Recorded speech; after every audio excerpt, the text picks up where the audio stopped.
Hi. Hello. How are you doing? I'm not starting the game yet because I'm looking at the Twitch data and it says that my bit rate is in the red and that my stream is unstable. And I'm a little worried about that, but I think it's going to probably be fine, maybe, hopefully.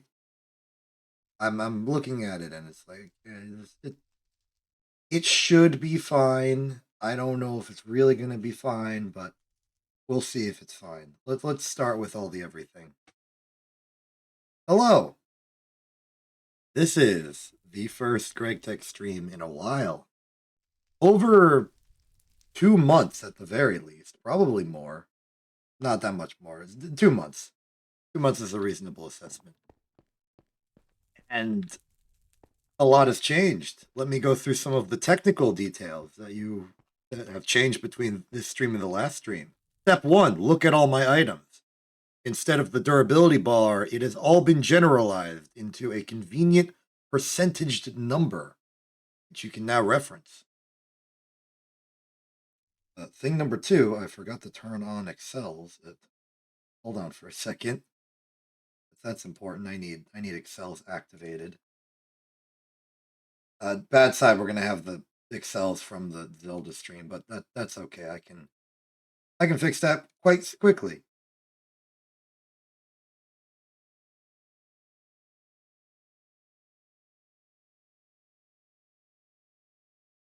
Oh wait, hold on. You can tell I have not played this game in several months. I've forgotten all of the steps required in order to actually make everything function. Boot that up, then we press this, and oh wait, I can't do this again because it's a 1 hour cooldown.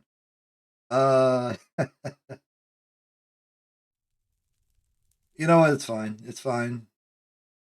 I can't fix that promptly, so we're just gonna go with the Zelda one. But it should at least work now. Let me just put a burst noise in the check. Yes, indeed, it works. Okay, good. Back to what we're actually here for. All right, so first Great Tech stream with the PNG, with the visualizations. We've got percentage numbers. That's new because we're on version 2.3.5 instead of 2.3.0. We've upgraded. Still saying it's unstable. A little worried about that. Well, we'll make it through. I wonder if it's Quint's fault. It could be Quint's fault. Other editions, the quests are different, though I haven't been able to figure out how yet, if at all. It might not actually be different. Or the things that are different might be exclusively after what we've done already. As you can see, Excel has moved up slightly in order to accommodate me existing, and I've done a little bit of work off stream. Quint's not going to be here for this one. He's busy. So the stream stopped happening because he was busy, and then I stopped playing the game because Quinn was busy. But I'm back, and hopefully I can goad Quinn into being less busy. But I do remember right before I stopped playing for a month or two, I built a glorious machine. This is the fuel for our factory. Brand new, never before seen grandiose design. I have fully adopted the Church of Benzene. Here's how it works. Step 1, you have a basic fluid extractor, which can be used to convert charcoal into wood tar. This will also output some ash, which then gets put up here, and we'll figure out what to do with it when we get to that. Right now, we don't have to worry. It's not full yet. After that, the wood tar gets moved into here in the advanced distillery, which will then turn it from wood tar into benzene. The benzene will then go into this giant tank, which is almost full. And that tank feeds into the advanced gas turbine, which is making a lot of electricity. Don't remember how much. And that goes into the low voltage transformer. The low voltage transformer does two things. One, it transforms the voltage into low so we can use it in the basic fluid extractor. And it also just forwards it along to be used in the rest of our low voltage stuff, like this battery buffer, into the energy hatch to power the great electric blast furnace. And, it powers itself. We've got the medium voltage distillery and the low voltage extractor properly wired up. So this is self-sustaining. And what this means is that I can just dump in a lot of charcoal that we get from the trees and the thing upstairs that makes the charcoal. And we just get infinite fuel forever, and it's great. Now I don't remember all the details about this, so I'm probably going to mess some things up and it might explode. But this, as it is stable, the problem might be just funneling the power everywhere to make sure it's working properly. I've got like giant alloy cables right into the coil blocks, but it's not currently powering the rest of the factory. The rest of the factory is currently operating on the giant stored collection of light fuel that we just have. Yeah, it works.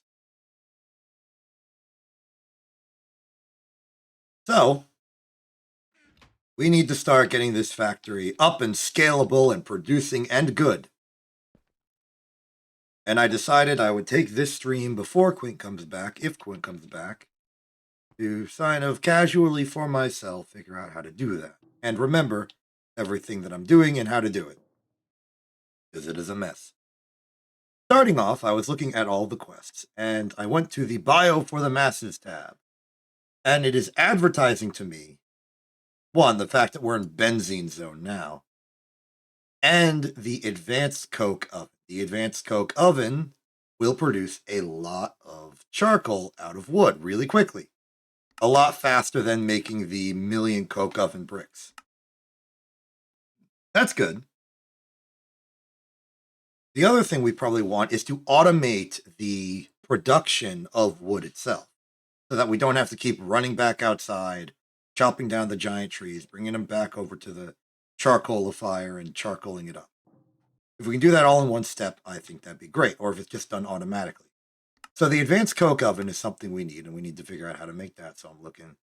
We got a brick. We've got the blast furnace with infernal brick and coke oven brick and oxygen. We've made coke oven brick before. It's how we've made the coke ovens. The infernal brick is netherrack brick and IC2 coolant in a chemical bath. The vacuum freezer, as I understand it, is outside of our technological zone right now. Yeah, it's high voltage. So we are going to have to use a chemical bath with IC2 coolant. This is a low voltage recipe, so we can just make a basic chemical bath. The IC2 coolant is simply lapis lazuli dust mixed together with water. You make drops of the stuff and do something with that. I don't actually know. But it seems like the idea is take lapis, take water, make coolant, put the coolant in a chemical bath, and we will be in business. What about the netherrack brick? The netherrack brick is a nether brick and oxygen in a blast furnace. Electric blast furnace. Program circuit number 1. Fine. What's nether brick? It's nether brick. Alloy smelter netherrack dust into a brick. That's nether brick. Forge hammer brick into brick. That all makes sense. And that's probably the easiest step we have. We can make netherrack dust easily. Macerator, forge hammer, the classics. Mold it into a brick. Ultra low voltage. Easy. 10 seconds. Easy. We could also just, forge hammer some bricks. Extract some bricks. It's not too difficult. We just need to find some netherrack bricks. I've still forgotten everything. I've got a large amount of stuff in my inventory, and I barely remember what all of it does. But it's fine. We just need to learn. Well, we have a lot of netherrack, so we could go the mold step. It's probably also safer given how reverted back to newbie I am. We also have some classic loot bags we could open. a tier 2, and we have a tier 2 with Fortune 3. I'm actually very excited. Let's have this be our celebration to returning to form, or whatever we are returning to. Any magnesium dust in here? No. If I was holding it, it's probably important, so I'll just leave that there. So let's do this tier 2 loop back, and we'll save the fortune one for when Quint returns. It'll be like a welcome back present. Let's see what we get in 3, 2, 1. Ooh, Brain Tech Aerospace Advanced Reinforced Duct Tape FAL-84. If you can't fix it with this, use more of it. Oh, hey. That's a quest somewhere. Where is it?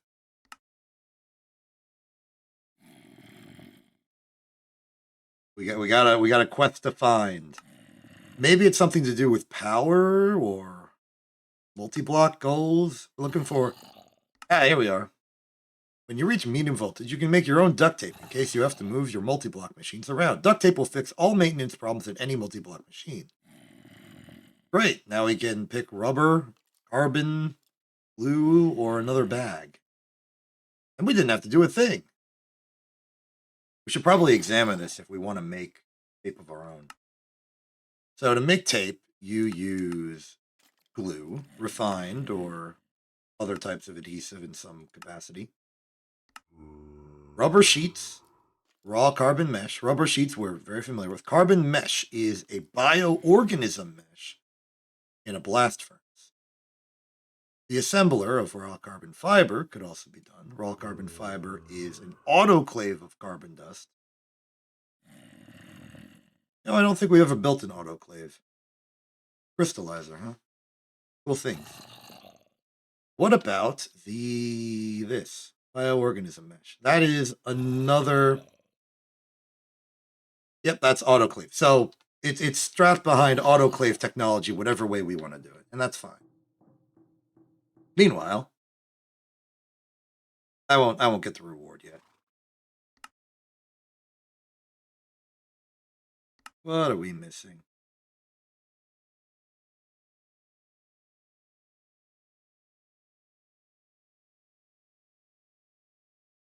It really is overwhelming just to come back to this, honestly.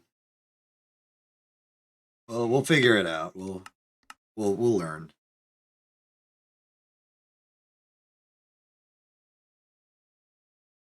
Okay, actually, to start off, let's get some numbers to things. Our goal is going to be building towards the advanced coke oven. The advanced coke oven, we're going to make 34 of them. We need 4 coke oven bricks, so 34 times 4. 34 times 4 infernal brick. 34 times 4 hot netherrack brick. 34 times 4 nether brick. 34 nether brick blocks, or 34 times 4 divided by 3 nether brick blocks with forge hammer, or 34 times 4 netherrack dust, which is simply 34 times 4 multiplied or divide by however the heck we are choosing to do this right now. Netherrack dust.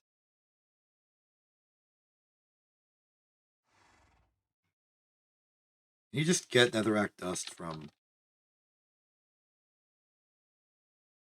the classic block itself? Because that would be most convenient. Yep, netherrack can make impure pile.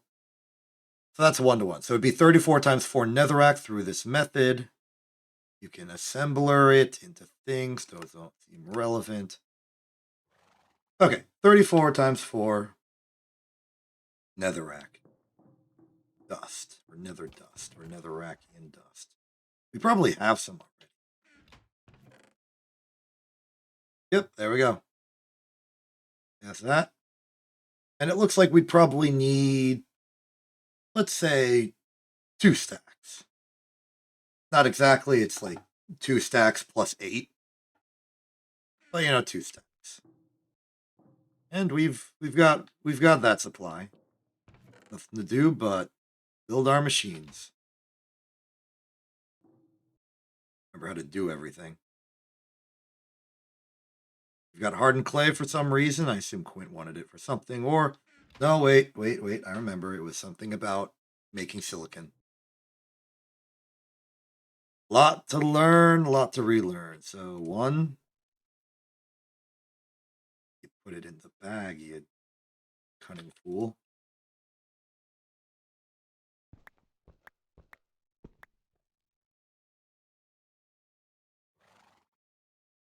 Wait, I only need 2 stacks. There we go. So, step 1, macerator. Which is one of these buildings, I'm sure. There it is. Oh, we were making coal dust earlier. Cool, great. Wonder what that was about. It is approximately impossible to know. Coal dust.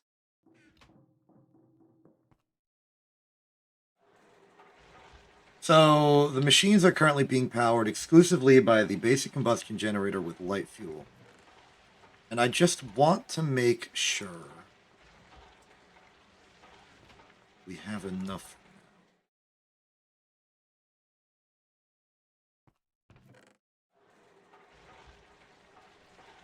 These are empty. These are empty.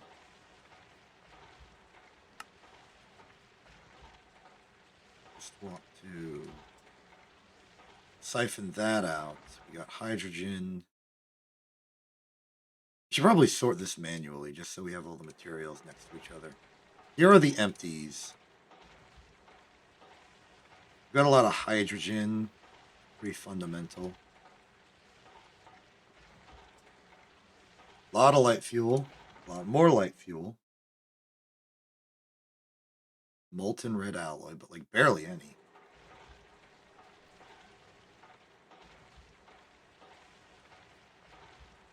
Creosote.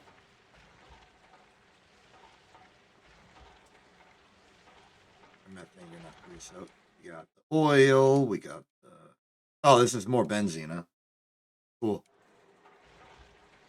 We got the chlorine. We've got the lubricant. We've got the lubricant. We've got the hydrogen sulfide. We've got some diesel. Cetane boosted diesel. Hydrochloric acid. All right, that's sorted enough for the time being. Wait, we got a bunch of oxygen. Can't forget. Chlorine, that's chlorine, not oxygen. That's oxygen. Great.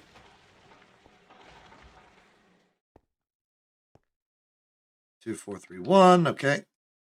Now we're making the impure netherrack dust. We could probably clean that in the centrifuge, and it'll get us sulfur. That's probably useful. I don't remember. Yeah, hydrogen sulfide, which is something. Hydrogen sulfide makes diluted sulfuric acid. It also makes sulfur dust.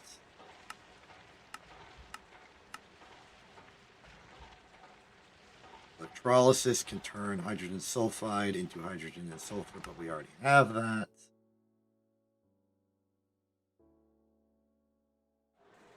Okay, I'm trying to remember because there was a lot of things. Water, oxygen, basic electrolyzer, basic polarizer, basic assembly machine, basic lathe, circuit center distillery. I remember doing something. There was a big fancy chemical process that like converted water into things and then things into other things, and I just don't remember. I think the sulfur is important for something. I don't remember. Maybe I should actually go back and watch the recordings of the previous streams, because maybe my past self can help elucidate what the heck I'm supposed to be doing right now.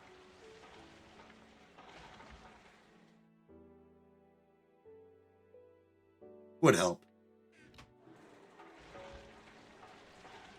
For the time being, though, we can begin the centrifuge process. Nothing too fancy there. Chemical reactor down here.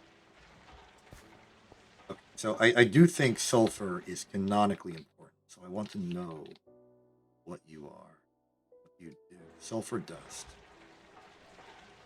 Hydrogen sulfide, hydrogen gas. Molten rubber.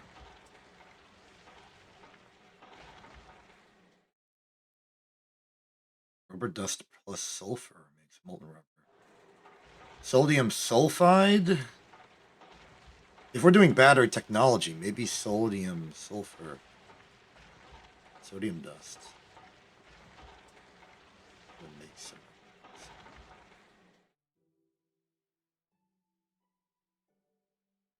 Turn sodium oxide. Wait. Maybe this is it. Maybe this is what I was doing with it. I was making sodium oxide. Well, wait, that doesn't have any sulfur in it at all. I might have walked into something else that's important. Sodium sulfide. Sodium sulfide. You make the sodium sulfide out of sulfur and sodium, and that's just a loop. That doesn't do anything.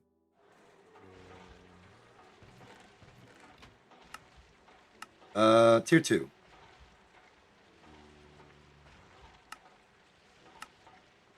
Aluminum.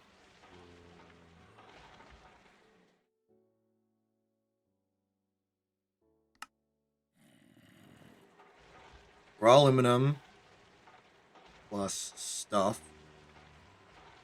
Raw aluminum is compressed aluminum. Yada yada.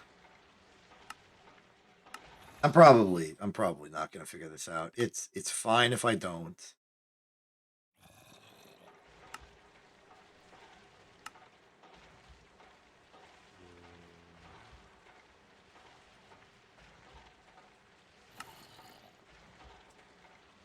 Oh wait, maybe it was the light fuel. By adding hydrogen to sulfuric light fuel in a chemical reactor, you can produce light fuel with a very high burn value of 305,000 EU per cell.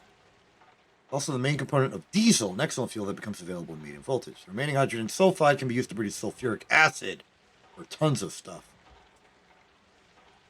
You never have enough. You can also crack light fuel in a chemical reactor and then still to get ethylene, polyethylene, but refinery gas is better for that. Okay, it's probably a byproduct of my sulfuric acid shenanigans. That makes sense to me. Yep, we got sulfuric light fuel. Distilleried out of light oil. We take that. Then we get hydrogen sulfide, and then we do something with the hydrogen sulfide.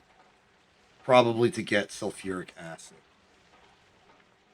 Or hydrogen and sulfur, because those are very helpful things. Probably. Chemical reactor, however, can make sulfur dioxide, water, sulfur dioxide, water. You can make diluted sulfuric acid, but not real sulfuric acid. And then there's aqua regia, which is like a different thing. Ah, here we go. You can make sulfuric acid, and then the sulfuric acid can be used with many things to make plastic circuit boards, maybe.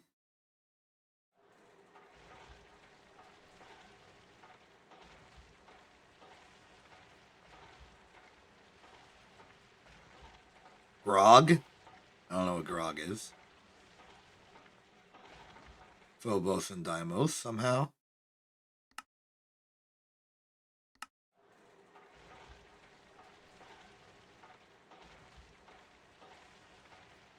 Well, can't wait to figure out what that's about.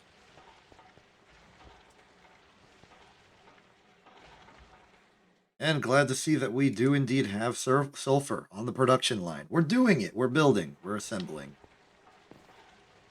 The steam machine is still here, empty of all steam, and really all it does is operate the forge hammer, the macerator, and extractor. we could very easily, and by very easily I mean with great effort, build electrical versions of all of them, which would work slightly faster and not require siphoning off our water supply. Though, to be honest, we don't use our water supply for anything aside from electrolyzing it into oxygen, apparently.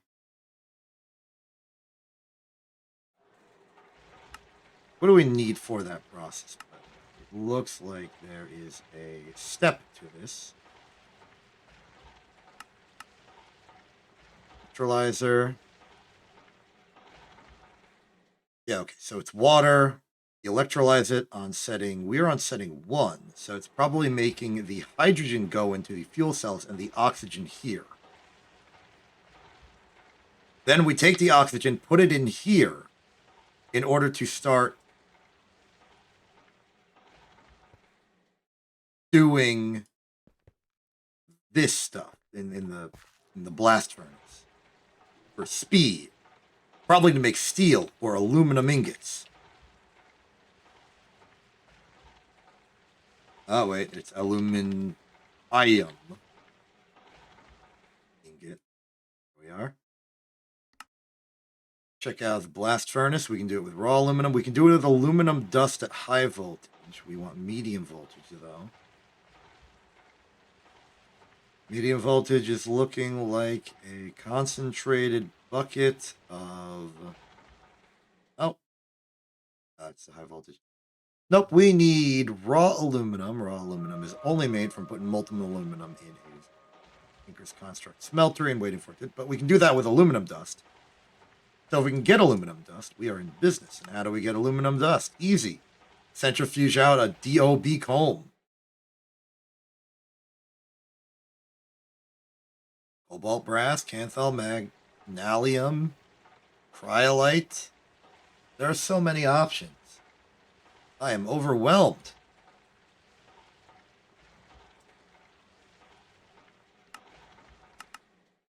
Multi-block electrolyzer.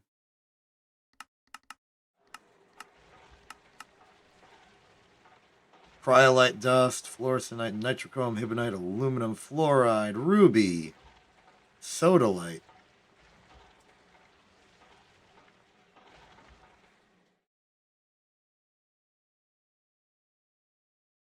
How have we doing it? How have we been doing it up to this point? I wonder. Oh, right. We usually get it off of the kobolds, but that's not sustainable. We need the raw aluminum, and we get the raw aluminum from... Oh, we can just compress aluminum dust. We don't need to go through the casting rigmarole. Still doesn't answer the question. How do we get this aluminum dust? Aluminum ore berry might be a good option. Ingots, ore, blocks, ingots. Aluminum dust of a smaller type might be a consequence of the systems we have available. But it seems like the best option is to electrolyze something else and hope that you get it. Aluminum fluoride. Let's check the quest, because we've obviously done it before. We just need to figure out how they do it. Gallium arsenide, getting aluminum. Oh, right, gallium arsenide as well. That's for our better circuits. Aluminum. Alumina.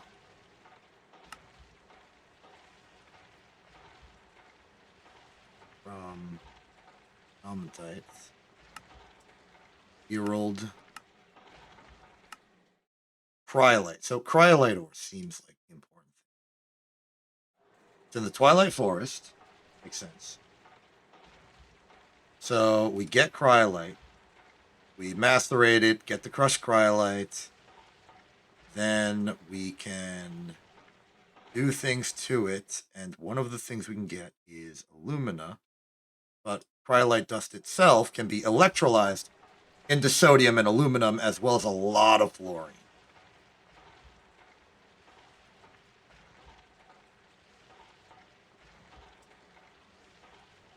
Aluminium dust, however, you cannot smelt it directly yet, even if you have an EBF. That will require higher heat levels. For now, you will have to either use a tinker smeltery or a compressor.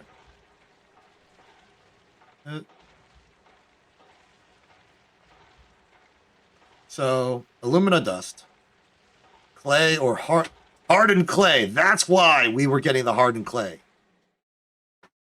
Okay, so we get the alumina dust, and we get the alumina dust from hardened clay somehow. Brick dust reduction. I think I'm understanding. The brick dust.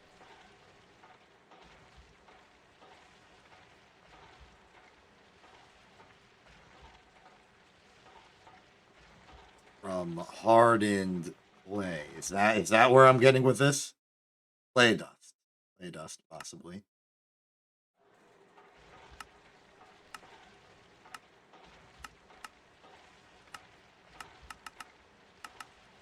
Okay.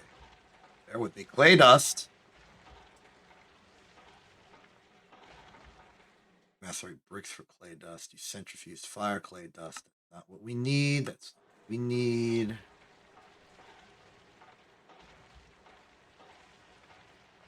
Brick comes from clay. Almost makes sense to me.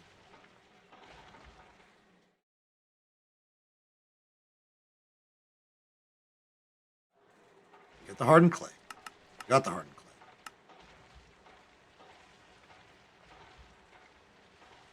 Cyan stain, don't care. Clay dust. It must be the clay dust.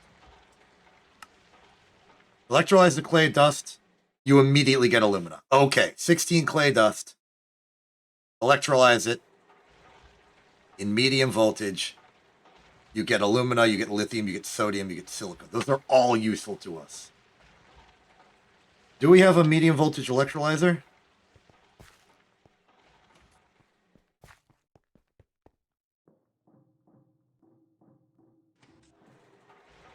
No.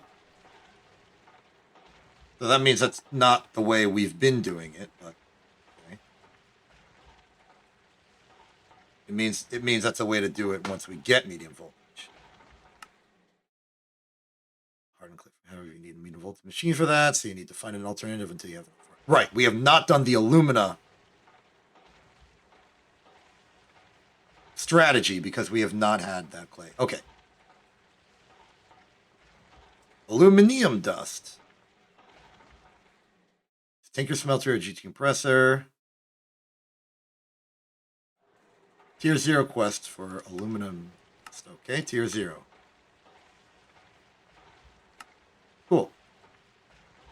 Planting aluminum ore berries from the smeltery quest. Did not have that yet. Searching for aluminum bars in chest. A recipe with XP buckets of a crafting table. Oh, really? Is that it? Aluminum from processing various ores of smelting sapphire. Medium voltage, you can electrolyze clay dust or red granite dust. Cool. All right. I feel like I'm getting a better understanding of what's going on. And that's really what this stream is about. Figuring out what the heck.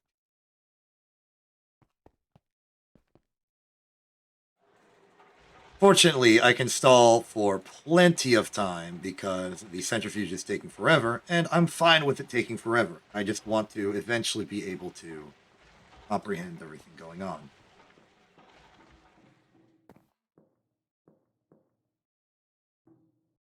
What else we got? What else we got to learn? Actually, there is something else. In order to get the full benzene machine operational in perfect working order, we need a way to automate the collection of wood. And that, I believe, is going to use the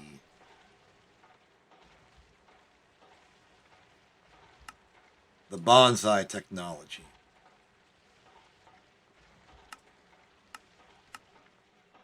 Right here, right here. I don't know how to bonsai good, but it's probably important to do.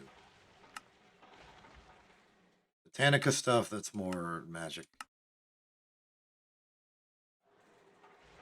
Forestry and multi-farms. Is there bonsai technology in here?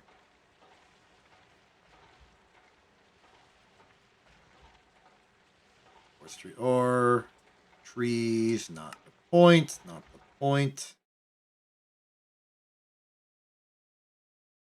Bonsai, bonsai, bonsai, bonsai, bonsai. Wait, I can search. Bonsai. Hey!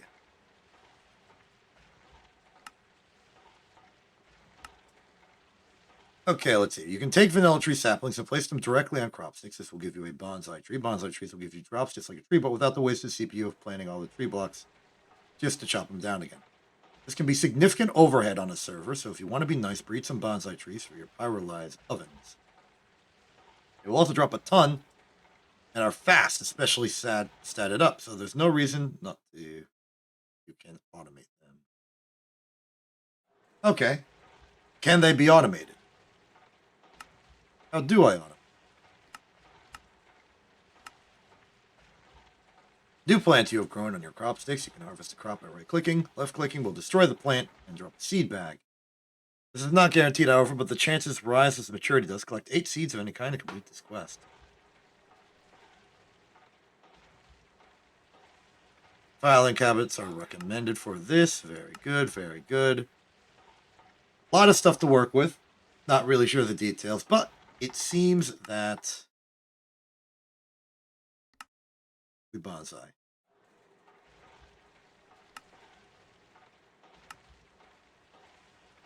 So bonsai trees are our target.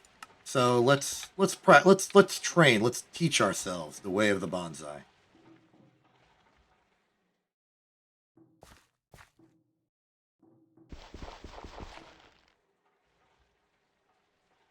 Looks like all we need for this is going to be some bonsai seeds or a sapling of any particular type we already have. And I'm going to go with oak simply.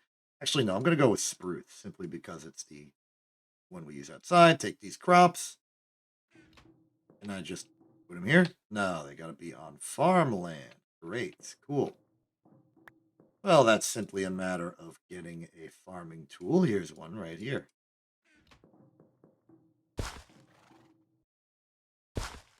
I'm getting 2, just I'll get 3.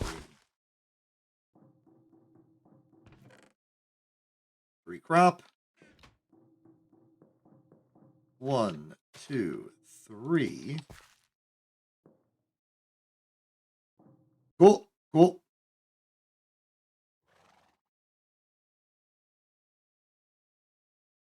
Now that's step 1. Step 2 is, can we move them around? Very much like to know. These are all fluid pipes.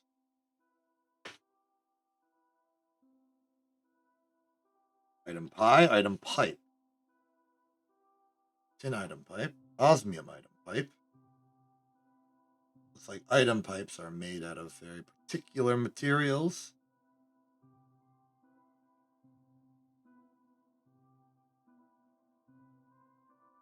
Well, we have tin. We can make a tin item pipe. You got routing values. I have no idea what that means. Cobalt, tin. 1 stack per 8 seconds seems like it'd be perfectly fine for what I'm doing. So we just make... Well, if that makes 8 and this makes 6, I don't see why we wouldn't just make 8. So 6 tin plates. Do the regular hammer wrench combo, and we are good. Could extrude it as well. Interesting. All right, tin. We have tin. We have tin. We have manganese. We have antimony. We have zinc. We have... Could use brass. That's an option. We could use platinum, but I think all of these are going to be more expensive than just tin. Tin. No tin? No tin at all. Well, we've got plenty of tin dust. That'll work. Electric furnace.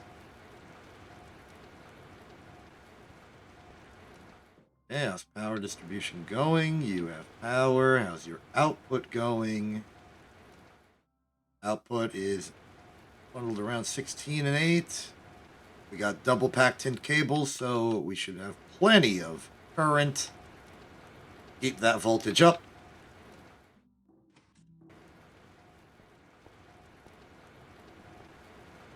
Macerator is done with the first stack. Let's put in the second. Meanwhile, we shall go back over to the centrifuge, put the more impure in there. Stack another rack. 4 sulfur, pretty good. It's just free sulfur. It's not even what we need it for. We just get it for free.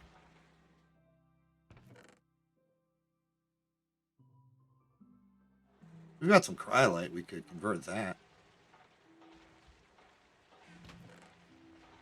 Salt, siderite, the classics. Everything we need, minus everything we don't have.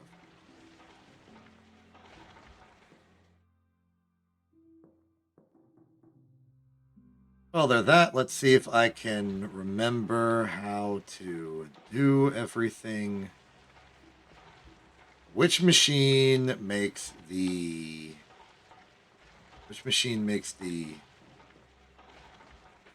plate?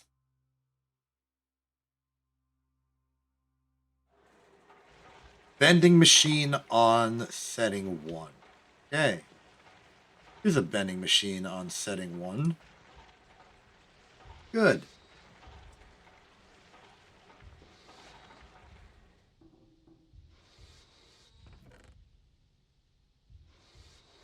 Right. Point wanted a lot of glass dust for some reason, but I also stole some to make tubes and probably also sodium. Maybe even salt. Wait, sodium's part of salt. Eh.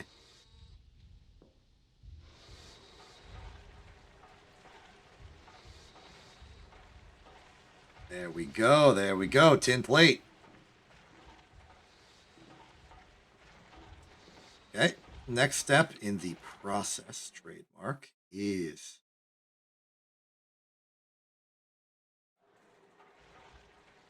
what is the configuration for tiny? It is horizontal with the hammer on the left. Wrench on the right. Hammer. Soft mallet is not a hammer. Wait, is it? No, it's not. Here's a hammer. Tiny tin pipe. Cool. Next question. Can I do this?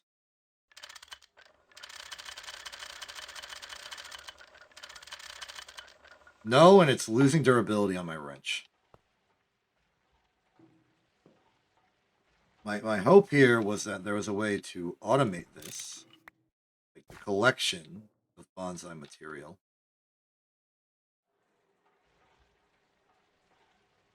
Let's go back to the quest, take a look.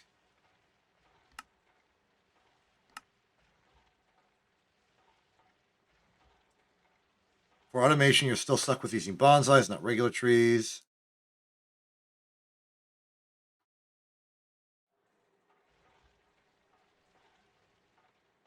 Maybe down here. Finding oil sprouts in the wild. You might have thought about extending the source of power. Each tier you reach will challenge you with bigger power needs. Not only do the energy tiers multiply by 4 every time you go up, but also the necessary growth for your setup. More steps and each one becoming more complicated. To sustain all this, you might want a fully automated infinite source of power and chemicals to handle this back progression. To achieve this, follow the quest in this chapter. Sure to be helpful. Power outputs of a fully renewable power gen like this are not as efficient as oil, which is the price to pay for being renewable. You will need a bigger machine setup to achieve the same EU per tick output, but it is still very viable and worth it if you are willing to make this compromise. On the other hand, building these wood-related setups will give you some interesting chemicals to use in later crafts. Cool. Sourcing wood. Crop manager. Your only options so far have been the wood itself and charcoal. Both of these are low on energy per item, so you will need a lot of wood. The automated way and the non-automated. The automated way can be done with one of several machines, but in low voltage, you only have one option, the LV Crop Manager. You can automatically harvest crops in an area around it, and for this situation, the crop you want is one of several bonsais. You can get them by planting saplings on crop sticks, makes sense. And most types of saplings are equivalent to one another, although not all of them can be planted as crops. The ones that stand out are spruce, which give a bit more wood than the others, and oak, which gives apples alongside the usual wood and saplings, possibly useful for some chemistry later. Okay.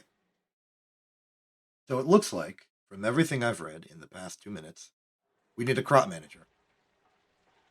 We need a electronic circuits, input hatch, LV machine holes, robot arms, sensors, robot arm. These are all normal things. Recognize.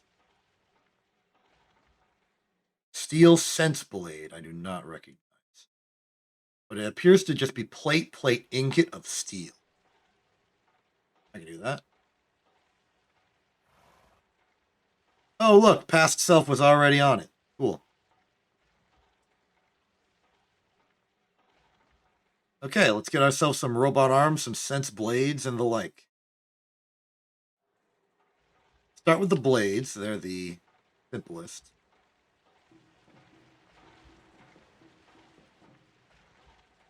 Step 1, do we have steel? We have Damascus steel. That's not steel.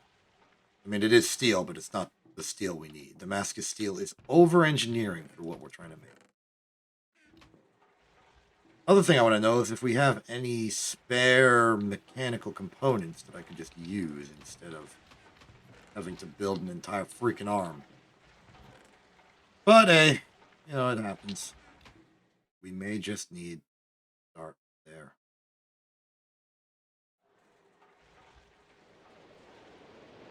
Raining. Well, it looks like we have exactly 6 steel, which is exactly as much as we need. Let's send 4 of that to be platified. Let's suffer the wrath of a lightning storm, and let's remember how we go to sleep in this economy.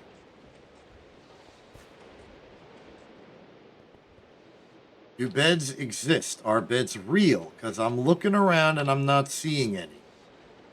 Were they lost somehow? I kind of remember that being a plot point.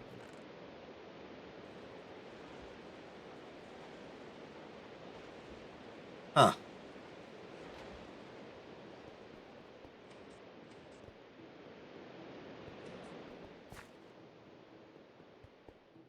Oh, wait, maybe Quint has them. It'd be funny if Quint has them. Well, here's one. Enough of this thunderstorm. I'm not using it right now. There we go. Furnace still has 2 random coal in it. That's good. It's a nice furnace. Back in the factory.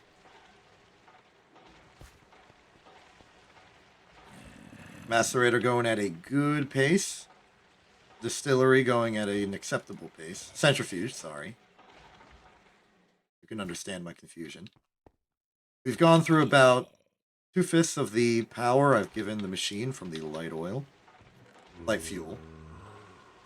Let's give it 2 more. Think. Casual maintenance. We got any hostiles over here? No. Up here, perhaps. Negative on... Oh, wait, no, yes, there are. Fortunately, I have my cool sword. Wow, you perished so hard, you perished twice. Dirt creeper. There you go. Nice and exploded.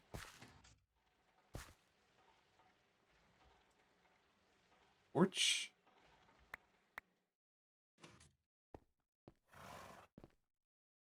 Ah, yes, the lovely outside giant inverted geometric pyramid thing that I just decided to make. Classic. Classic. Truly a classic. And Quint's farm. And the castle. And the elevator. And the high-speed raceway. which is currently missing a slime block because I think something blew it up. I have fond memories. Look at all that hardened clay. We're going to get so much aluminum. We're going to be making aluminium block. We're going to use aluminium to paint our walls. Why is there a hole here? Did something blow up, or was I in the middle of redecorating? You know, this does have the telltale signs of something exploding, I'd say. I don't remember that happening, but it probably happened. Fortunately,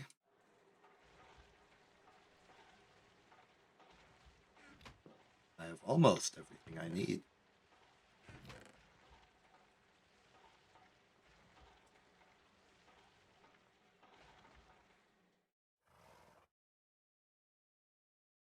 Put a flint in there.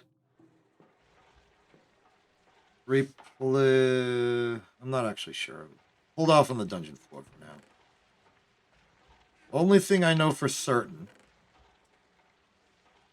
is laboratory block.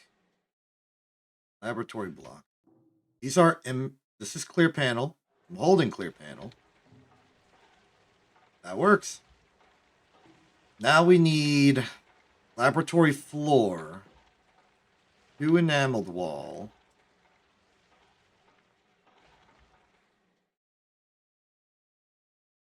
Well, there's enameled wall.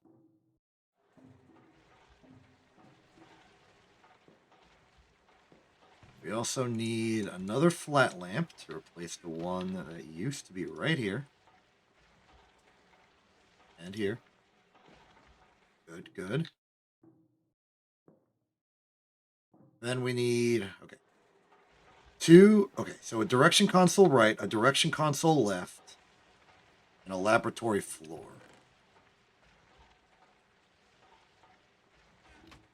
And a chisel to get it all done.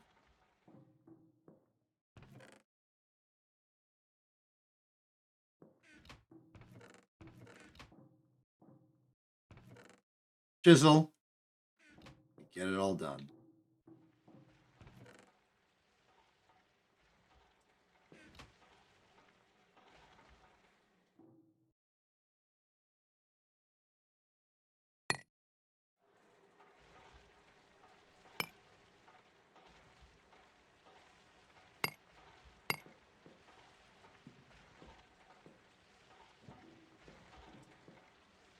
Fantastic. I'm putting the chisel in here because it's important for decorative stuff, and I'm going to take all my stuff back. We're back in business.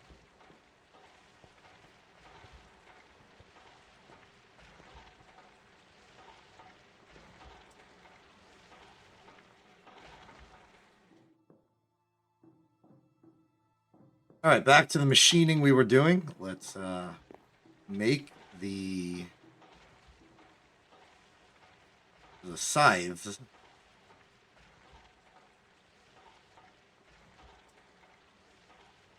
That in, and then contemplate our collection. We need a steel sense blade. That is hammer file.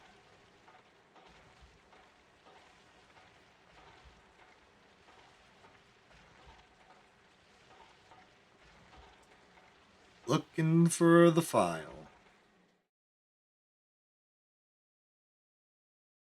Oh, that is the file. Looked like a screwdriver. Okay.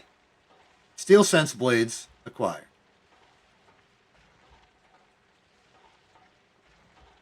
Next up, 2 electronic circuits. We may just have one of those sitting around somewhere. No? Well, then I guess we gotta build it. Well, LV machine hull is also pretty simple. Just a LV machine casing.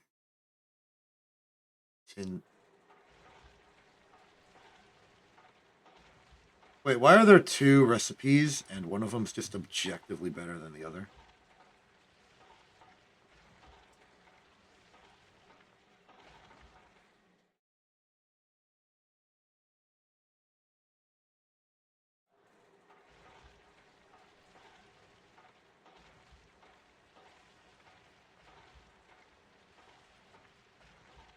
Well, 8 steel plates is all we need, and that's all we're going to have to get, too.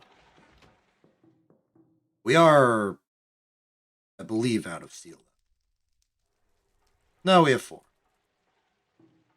It's fine. That just means we got to take all the steel in here and remove it.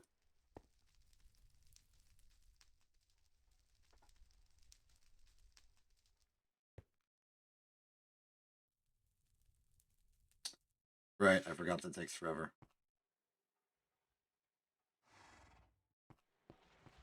Wait, can't we do steel? Can't we do steel better than this? Like, we have technology on our side. We have an electric blast furnace. We can turn iron, dust, and oxygen into steel.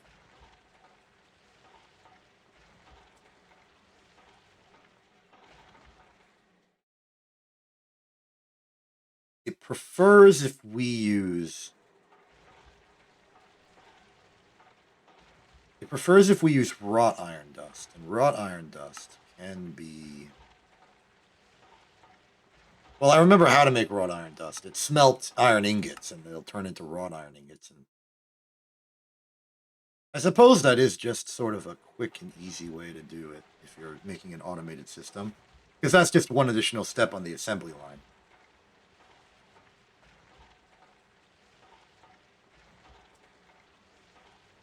Like, you go from wrought iron and you, like, compress it together. But, like, the thing you're compressing it from is the iron nuggets, which is... I mean, it rewards you for doing the complicated additional step. We don't really care, though. If I'm being perfectly honest. So let's get some of the iron dust. 8 of it for reference. What's in our machine right now? That much. Okay. Steel ingot. How much do we need? 1,000. 1,001. So 1,000 oxygen gas per iron dust. We'll get a steel ingot and a tiny little bit of ash. This will take 25 seconds and require 60,000 electrical units. I don't remember the output of benzene in a gas turbine. It is 360,000 over the course of one entire unit.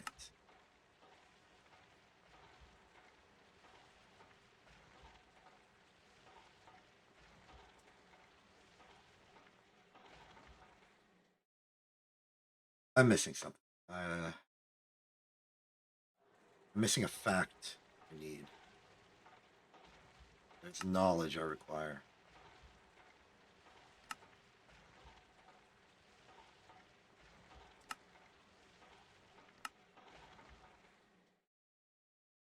$120 per tick. That's the important number.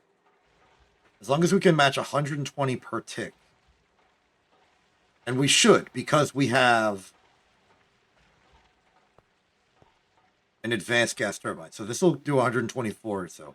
It depends on what the loss of the alloy cable is, but it shouldn't be that much loss. It's not that lossy. It's a little lossy. But we can always just check these batteries and just try and do it one at a time. Okay, cool. In that case, let's just take a giant container of oxygen real quick. Move ourselves over here. Place that in. We want the circuit set to... Doing it with iron dust, we want it set to 11.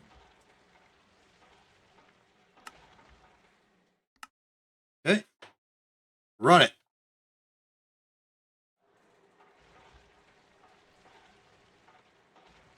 There it goes. All right, now we can assess the electricity usage. How's your output? Average output is fumbling around 132. That makes sense. Average input is a little bit less than that. So this means that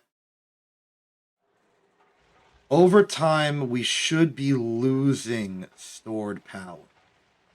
And it looks like we are. but it's so slow as to be effectively irrelevant. So we can afford to run this at medium voltage indefinitely, assuming we have no other machines in operation, which is actually pretty good. It means that every single iron dust that we put in there will get processed.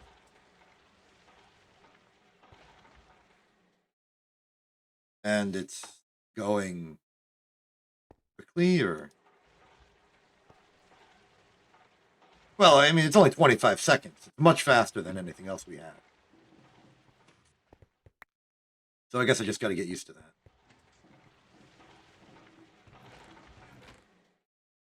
Put that in there. Good use of oxygen. Okay, so production of oxygen, just to make this run faster and more efficiently, is a priority. We could also mass produce steel just to get good quantities of that. We got plenty of options. We got plenty of options.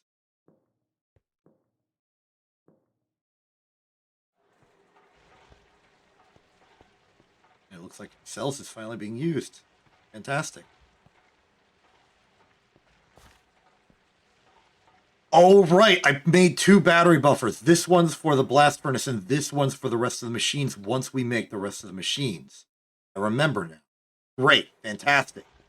So, power goes out from here to whatever we need. Great. All right, cool. I'm learning. I'm remembering. How's our fuel supply? Okay, so it's going down at a click of like 3 per... like 6 per second or so. Something like that. That's fine. That's fine. We can get more charcoal. We know how to do it. The system will run.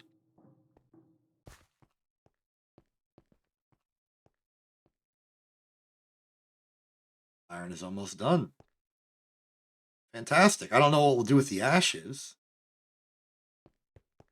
Maybe learn that now. What can we do with ashes? What is the goal of ashes? Calcite dust and water can make fertilizer. That's actually pretty good. So if we use a chemical reactor, we can get fertilizer. We can shape them into different sizes.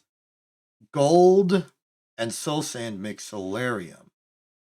Wood ash plus that plus dark ash plus pile of ash makes wood ash, which is confusing.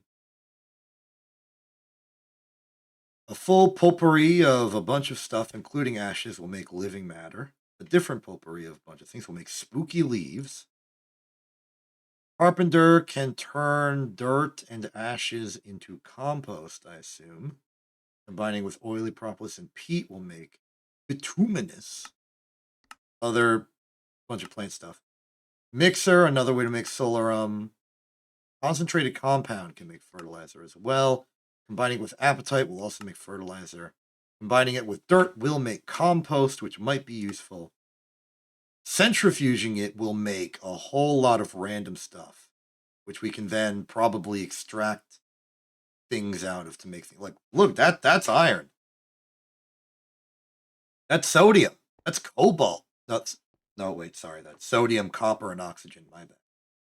But like, if we just purely centrifuge out ashes, just a whole lot of ashes, and do something with it, we could make a purely automatic iron, oxygen, sodium, copper, more oxygen, phosphorus, and more oxygen than that farm. The oxygen that we get can then be combined with the iron that we get to make steel. So by purely processing wood into charcoal, into wood tar, into benzene, the byproduct of the charcoal into wood tar can give us ashes, which can then be given into all these materials. Very slow, very slow. I need to emphasize that this is a very slow process, but it is an infinite process if we can get wood automation working. Right now, we've proven we can make steel quickly. So, to emphasize this fact, let's take all but one steel, bend it into steel plate, make that LV hull. Get the tin cable because we need some. Put the item pipes away because we don't need it right now. I guess the way they differentiate item pipes from fluid pipes is literally just the material you make it out of. Some material makes fluid pipes, some material make item pipes. That's fine.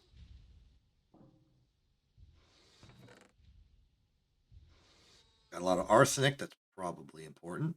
Salt plate. Iron plate. Plenty of plate. Oh, there's the tin.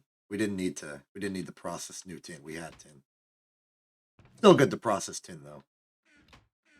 It's occurred to me that maybe we don't need to be as obsessive with keeping around all the types of ore. I mostly want them around for prospecting and the possibility of processing them in a more efficient way than we do right now. But maybe we don't have to. Maybe that's an unnecessary step.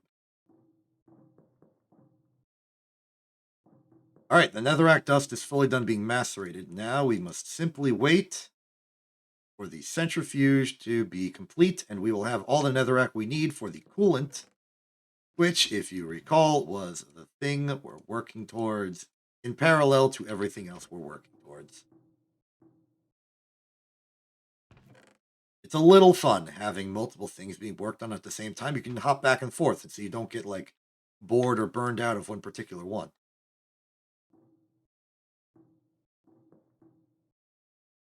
You full? You're not full. You can fill like an entire 8 more liters of oxygen gas. That's fine. Okay, you're done. Go over here.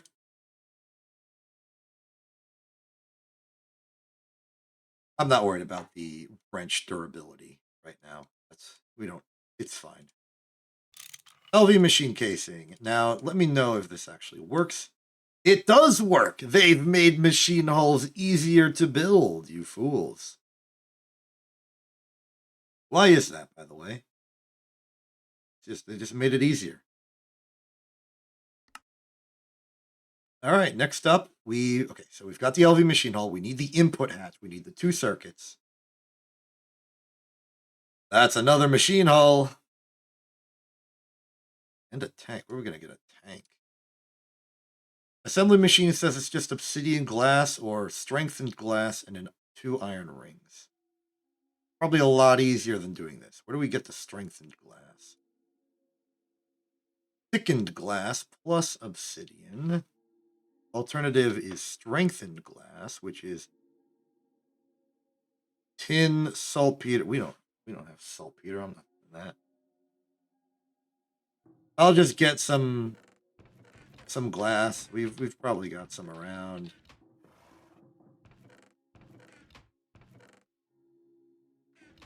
Where are you hiding?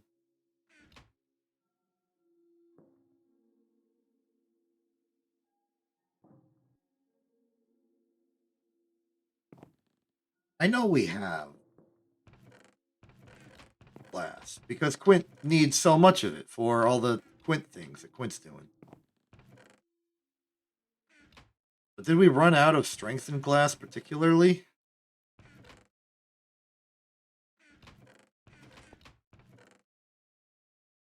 There's clear glass. Is clear glass what we're using?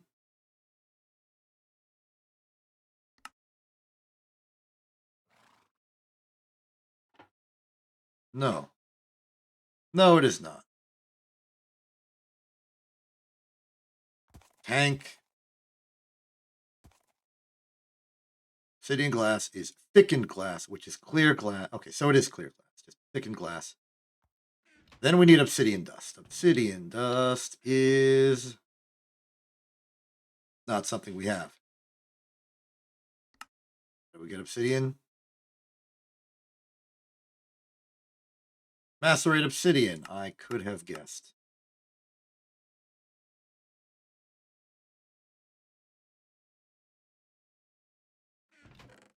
Oh, first things first. Do that. Second, we need obsidian. We will find obsidian. Where the heck am I going to get obsidian? Well, the easy answer is right here.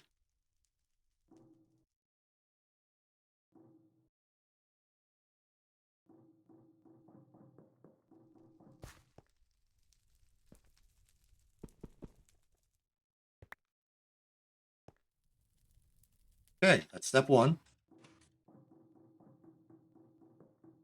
Step two, just add water.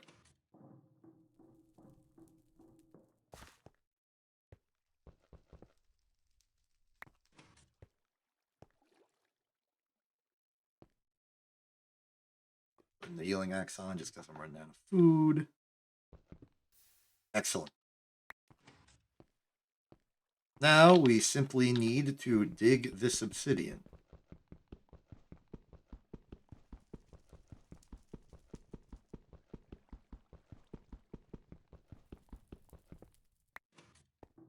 Now we do that 3 more times.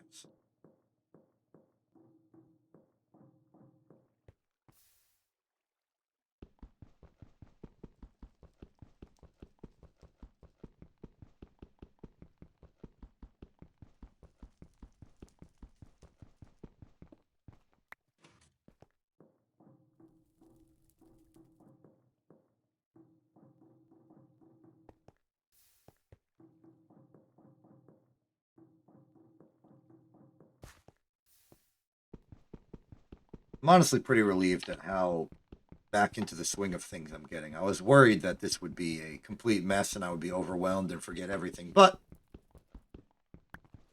as I go through the process and figure out what's what, I am just sort of intuiting back what I knew before.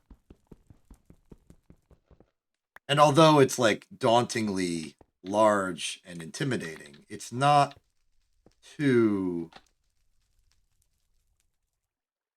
complicated. It's intimidating, but it's not complicated. It's a little complicated, but it's not.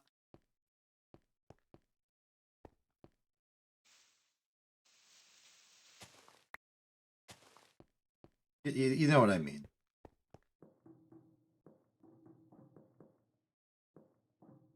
Anyway,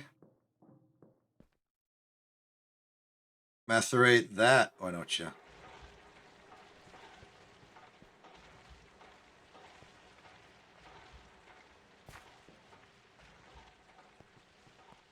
It's good. Power is good. Everything is good.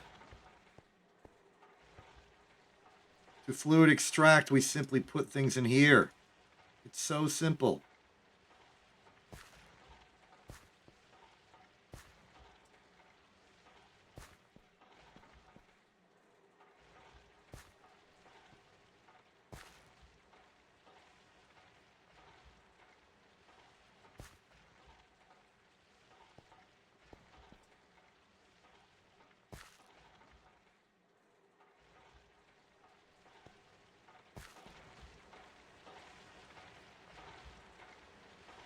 The machine, classic.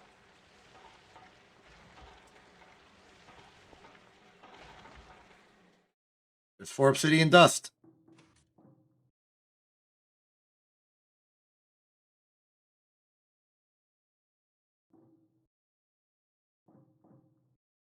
Looks like we will need an assembling machine, which is one of the machines ever.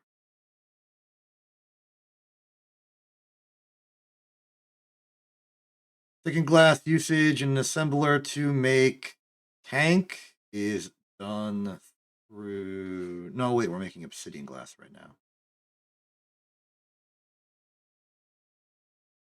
And that is an obsidian smelter. My mistake.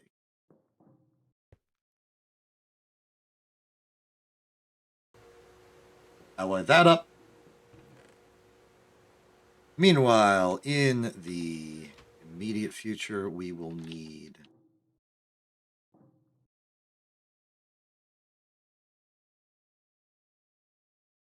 2 iron rings. And I know an iron ring is made out of an iron stick and bending it into a circle. I don't know how to turn it into a ring shape yet by an automated machine strategy.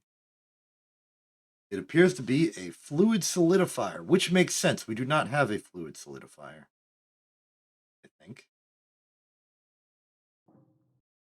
Yeah, we have a canning machine, not a fluid solidifier.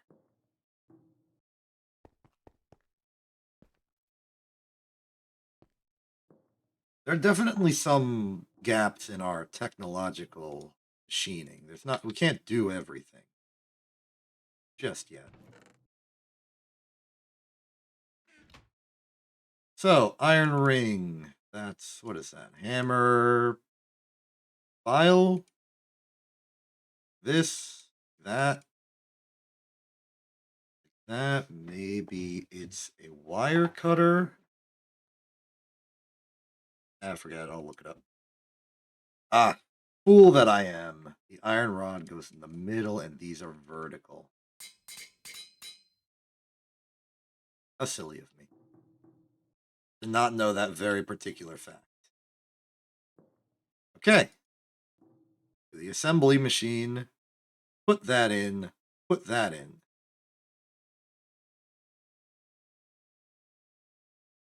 Tank. Very good, very good, very good, very good, very good, very good, very good, very good, very good. Kind of okay, actually. Next up, for the input hatch, we need the machine hull and back to the assembler on a program circuit 1. So, to preempt any complications, I will set it to 1 right now. And we need to build 8 more steel.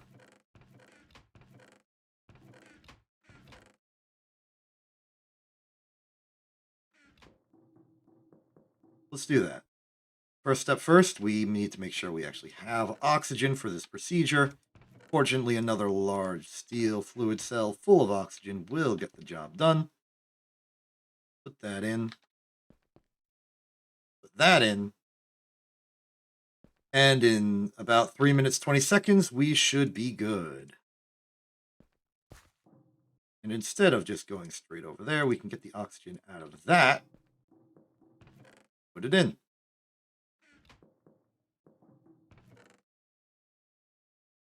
In fact, the moment I have enough empty cells, how many empty cells do I need? Because because water is H2O. If I want 1,000 water, I should theoretically be getting hydrogen out. I had a process for this system. It worked in a way. Water on setting 1 in an electrolyzer.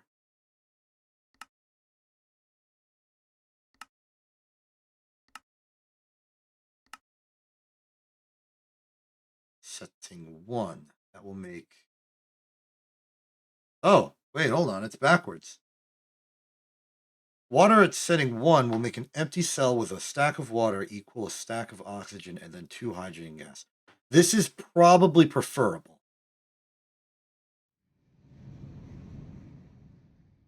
Because it means I will use less cells if it's just like holding hydrogen. The hydrogen can then be combined with sulfur into hydrogen sulfide.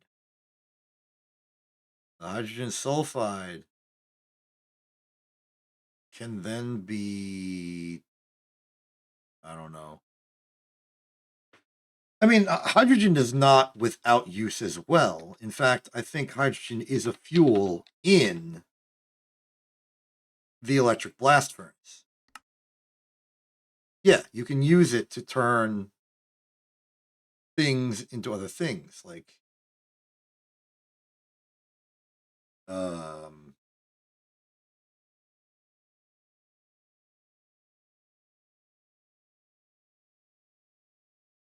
okay, well, it seems like the only medium voltage things we can do are a bunch of materials whose names are incredibly long.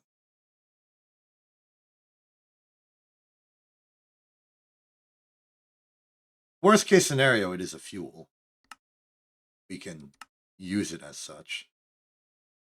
We can can it, we can uncan it, we can burn it, we can scan it.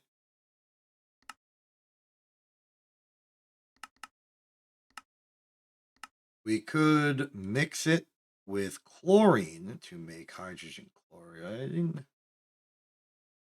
Chemical reactor, which is technically a different machine.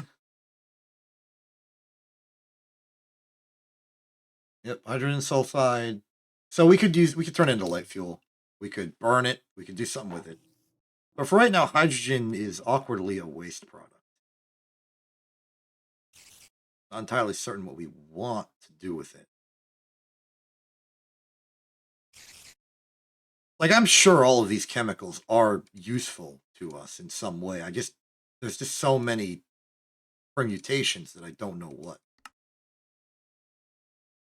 Wait. Circuit assembler.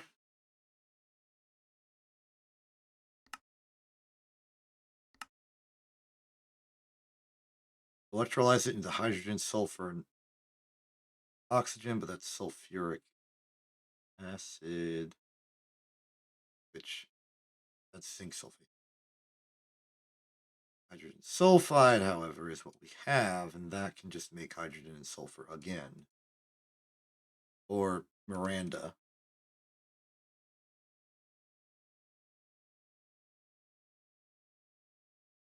Hydrogen sulfide plus sulfur dioxide can make sulfur.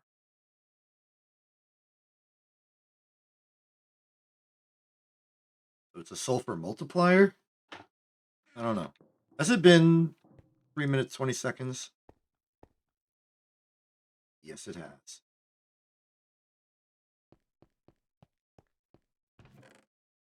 And there, all the processes are proceeding. Okay, while that happens, what do we need for actually making the input hatch? It's just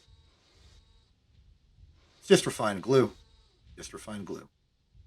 720 liters of refined glue specifically. Do we have that much? No. All right, new question. How do I make refined glue? I think it's slime. I remember doing it before. Yeah, you centrifuge slime and it makes raw rubber.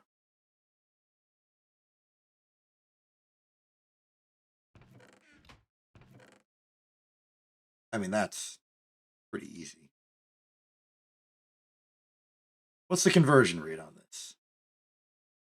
200 per single block. That's pretty good. Let's get 4 of them. We interrupt your regular centrifugal activity.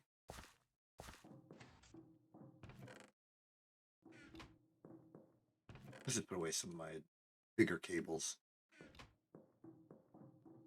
All right, attention you. Stop.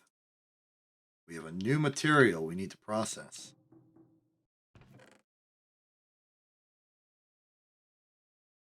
We got a lot of sulfur, actually.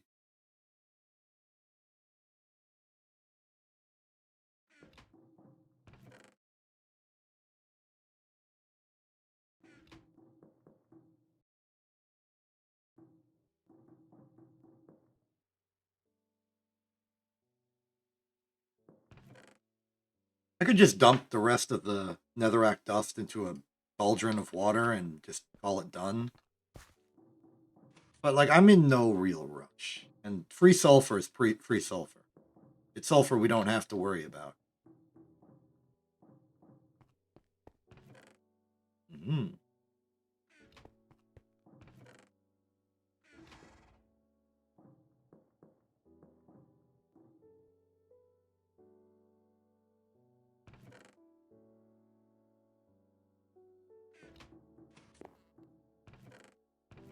Here's all our books.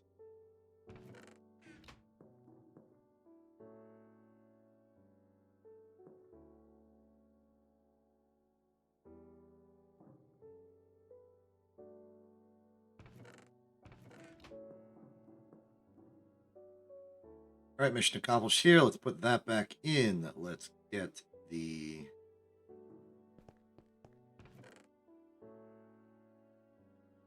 Let's get what refined glue we currently have. Fill it a little bit more. Head over to the assembly machine, put the glue inside, put the tank inside, put the LV machine hull inside. We have it on setting 1, which should be correct. That is correct.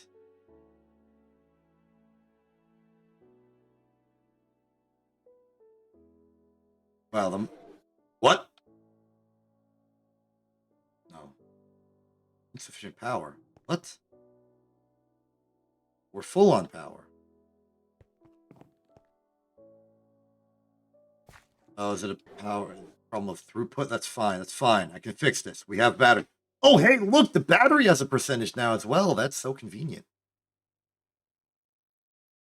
All right, so this is running into the problem that it's taking too much power and the power is too far away. So there's like power lossage and the voltage just doesn't get there and it's a pain and it's an ordeal.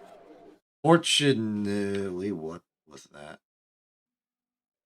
Oh, it's just you.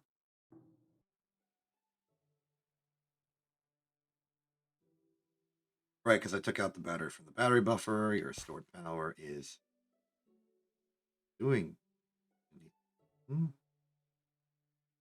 Wait, why is the machine stopped?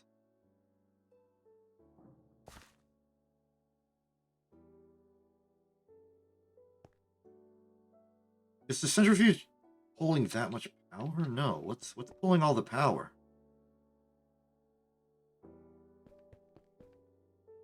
Oh, well, nothing right now. It's just recharging the battery. I guess that's fine.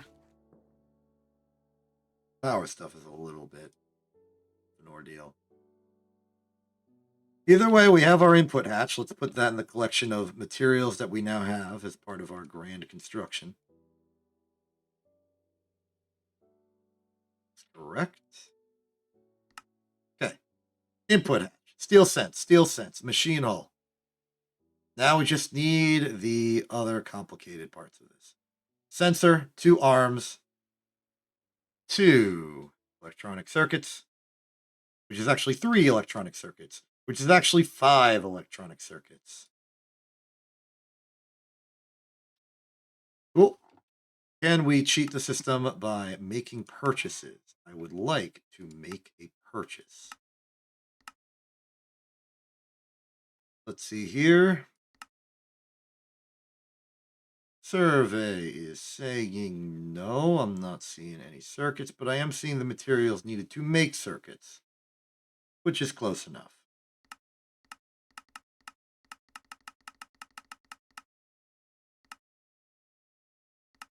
They are resistors. But, yeah, if we're going to be doing this, we need to... Oh, hey, we have 2 electronic circuits already. That's great. We just need 3 more. So, back to the thing. Circuit assemblers are a thing we have, which will make electronic circuit making slightly simpler. All we need...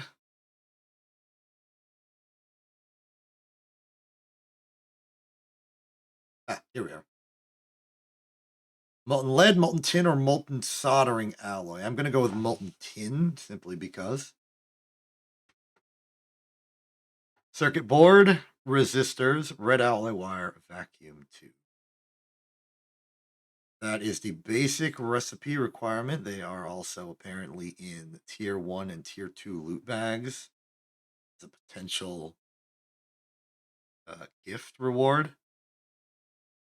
Drop percentage is 0.91, but in tier 1, their drop percentage is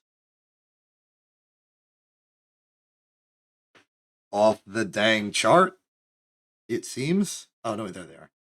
0.71. Okay, so they're low. They're low. Can't trust we're gonna get an electric circuit from there. In that case, we will go with the traditional circuit assembler. Let's just start putting in things. We have 2 circuits. We're gonna need a total of 5. We're going to have a grand total of 6 by the end of this, so let's just work to build 4.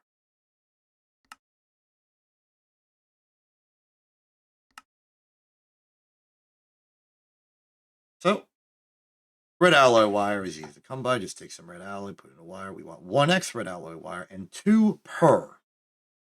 So we want 8 red alloy wire. Which red alloy wire do we have? We have a lot of it in cable, but that's not wire. That's red stone alloy, which is a completely different thing. Don't let it confuse you. Actually, red alloy cable is something we can purchase from the store. And just a reminder of how to make red alloy.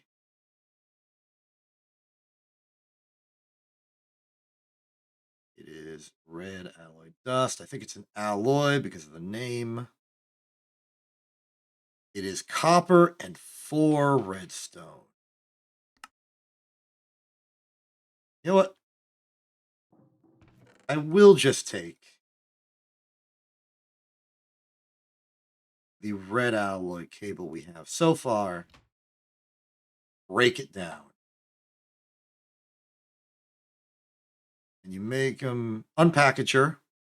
Alloy smelter could get you similar results.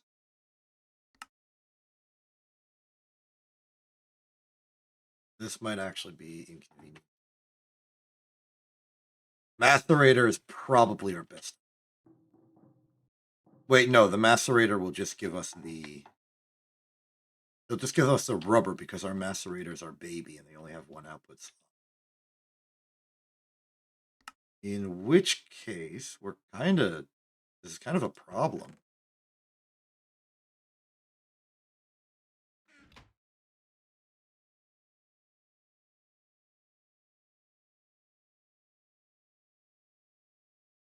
We can turn them into red alloy nuggets. We could macerate that into tiny piles. And then if we have 4 tiny piles... No, we need 9. Oh, this is inconvenient. Macerator would be the correct option. It would give us the small piles and that'd be directly useful. Fluid extractor, maybe, if we had a way to do it. But the unpackager is like the canonical way we're supposed to do this. Just real quick, get the rubber off.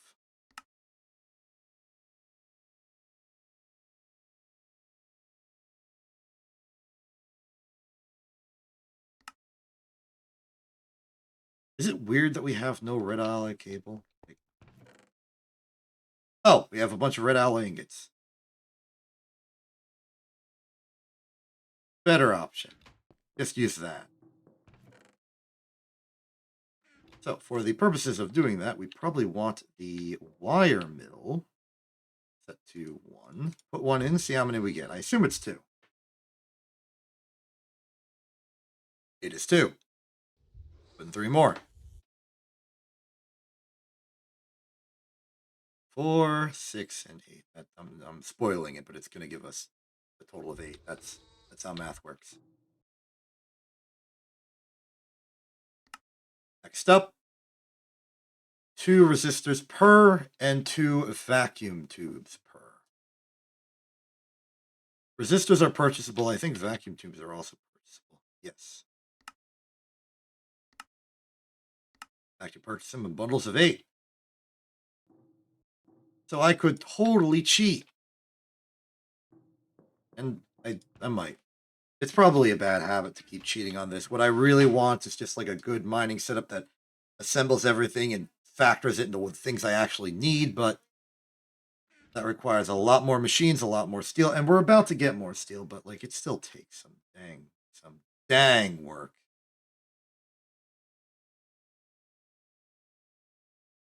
What was I using this steel for again?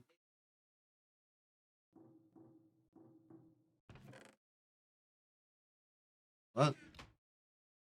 But I already have the...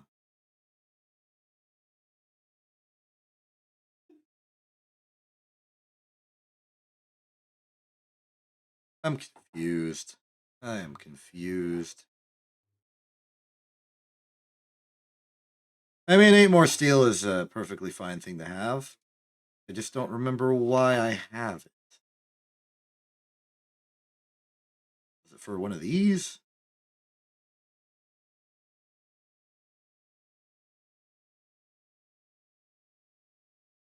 I mean, it will be useful for making the pistons. We do need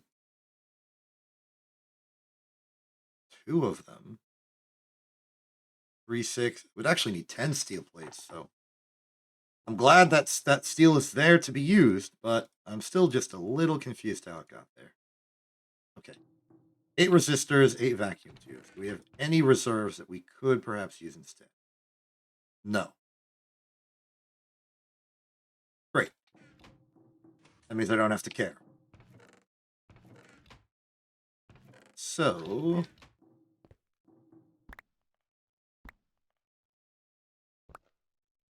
all right, cool. Let us make the purchases.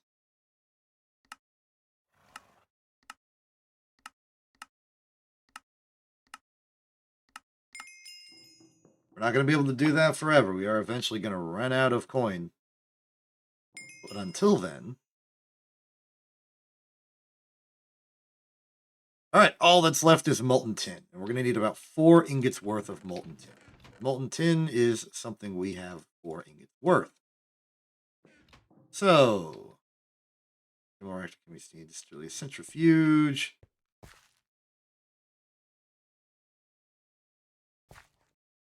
Awkward as it is, I'm pretty sure it is fluid extractor. It'll go into the distillery, or at least try to go into the distillery, and then just fumble. No, it stays there. Good, it's smart like that. Put it in here. There's our circuits.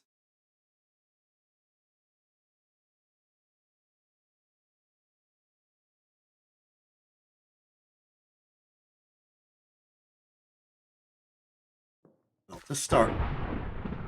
Eesh. Well, to start with, put the 2 circuits we have already in the designated slots for representing the machine we're building. Good, good, good, good, good. Just these 3 now. Sensor needs a circuit, a bunch of steel plates, a brass rod, and a Certus quartz.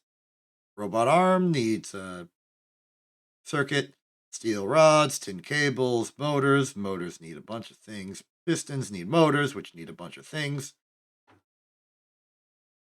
But to put it down to its fundamental, let's start with the fundamental of the motor. We are going to need 6 motors. How many motors do we have? 0. Unless they're in here. They're not in there. We have 0. We also have 29 levers. That's too many levers, man. As our electronic circuits, we will use them.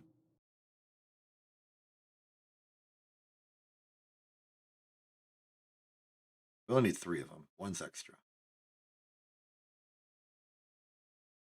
Okay, let's start with the sensor, because the sensor is the fancy thing with the Certus quartz and the brass rod. Do we have a brass rod? Kind of a weird material to have. Cable, no brass in there. What about in here? Copper, bronze, okay. Let's look at this. Brass rod, zinc, copper. To make a brass rod, we will need to do something. Extrude, cutting machine, lathe. Molten brass, perhaps. Fluid extractor, fluid canner, no. Back to brass rod. Brass rod. Brass ingot, probably where this starts. Alloy smelter. Brass shard. 3 copper, 1 zinc makes 4 brass ingot. I can do that. 3 copper is definitely something we have, and 1 zinc is almost certainly something we have.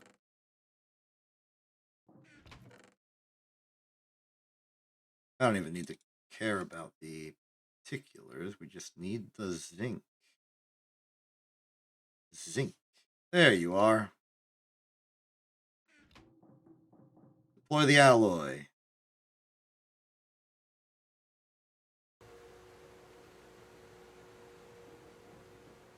Also, is it just me or are things slightly redder in the factory? Is it possible that we are in the midst of a blood moon? Doesn't look like it. I'm just paranoid.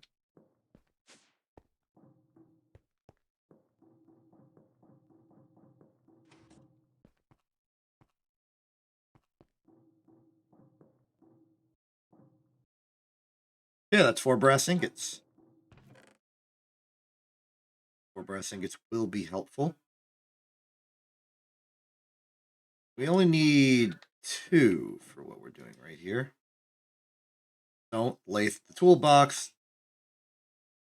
Where'd my brass go? Never picked it up. Okay. Lathe me up. I'm making 2 just so I can put it into a single pile of brass for convenience. I just like to be neat and orderly in that way. Speaking of neat and orderly, let's put away all the dang coin. How many we got? 17 stacks plus 13. Pretty good. Great, there's the brass rod we need.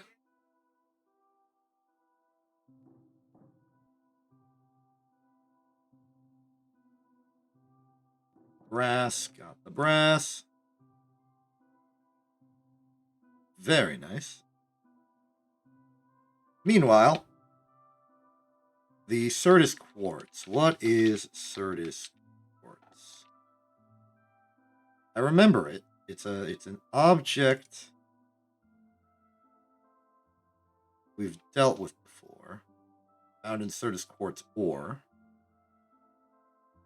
Certus quartz dust plus sodium in a chemical reactor with water. You can crystallize it into Certus quartz at the cost of sodium. And there are... Okay, you can use water or distilled water. Both are options. Shaped crafting. Autoclave. That's a completely sane and reasonable thing. Charged Certus quartz. Okay, so it seems to be mostly an ore product. So maybe we have some in here. No. But we do have a lot of ore. If I smelt it, it will just make Certus quartz directly. I will happily take you up on that offer. No additional fumbling needed.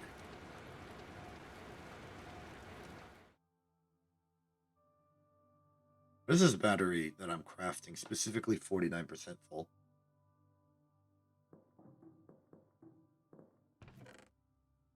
Okay, so there's quartz in there. Take one. Take this. It should be everything we need, right? Certus quartz, brass, steel, circuit. There is our sensor. We are sensing. Next up, the 2 arms, and that's just going to be a lot of mess. If I recall correctly, it is... I'm not even recalling. 2 motors and a piston, which is a 3rd motor, so we need 6 motors, and we may as well start with the motors, because they are a very fundamental unit. We need iron rods, 3 of them, 6 each, or the assembling machine. The assembling machine is probably more efficient because that's kind of the deal with assembling machines. If you have an assembly machine recipe, you really want to use the assembly machine recipe. It probably costs less. So let's see. We need 6. So 18 iron rods. That's going to be 9 iron ingots that are lathed together. We have 6 here and maybe 3 somewhere else, hopefully.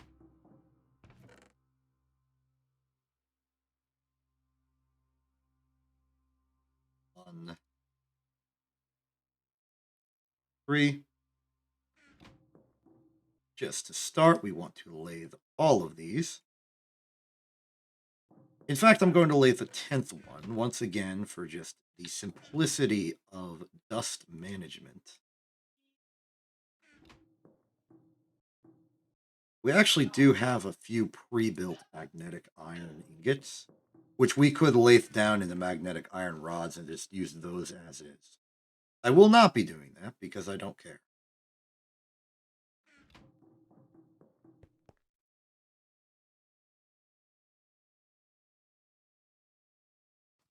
Combustion generators at low fuel compared to anything else.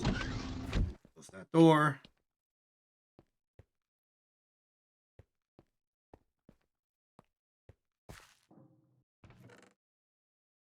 Knives.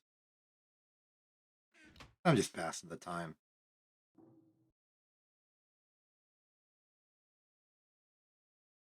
Maybe I should pass the time by making more steel, because we are going to need 6 steel plate for the pistons, and we're probably just going to need a bunch more steel in general for the everything else. Let's make more steel. Take some of the iron dust that we have. Do it in bundles of 8 just because it's convenient. That there.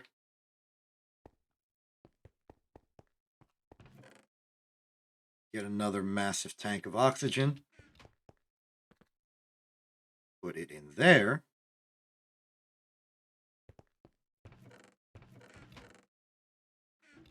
And in 3 minutes, 20 seconds, we will have 8 more steel.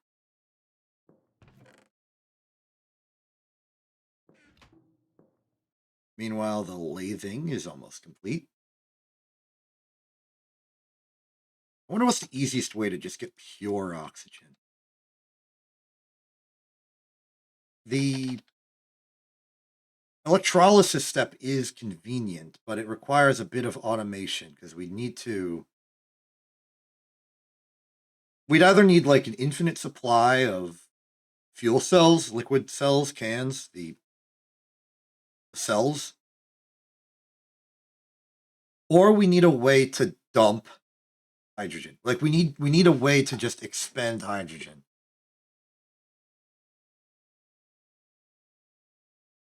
Because once we have that, we can simply set this up to just produce oxygen, pump that into here. Or, well, actually, I suppose the real thing we need is a convenient way to store liquids and gases and stuff. We need like a gas storage silo. We need like an entire warehouse full of tanks dedicated to holding all the crazy different liquids we have. Or just more fuel cells in a bigger chest.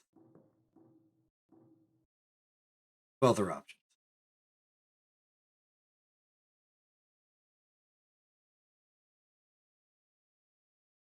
If I'm mistaken on how many, because this is, we're making 6 motors and we need 18.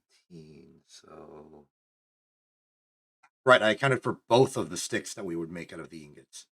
So we need to build this back into iron and then run it through the system again.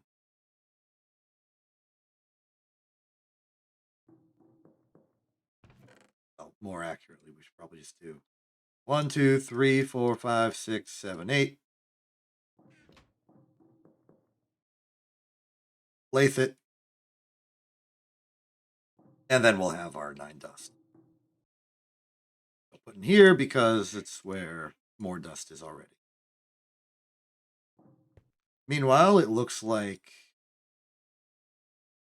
got 25 more seconds to wait. Maybe 50 even. Yeah, 50. No worries.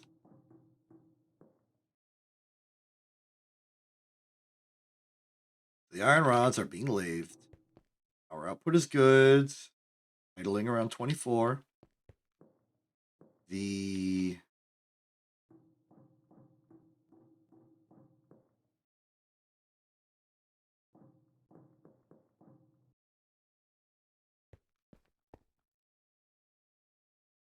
There's the polarizer. Polarize the rods, only 6 of them.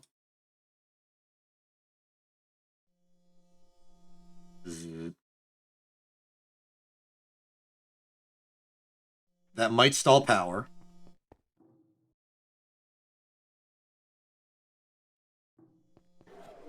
It stalls power.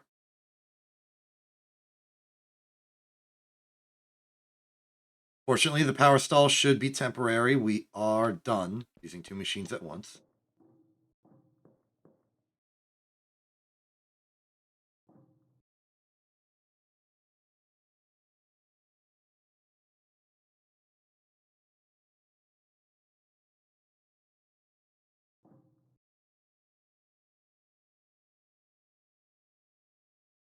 Ah!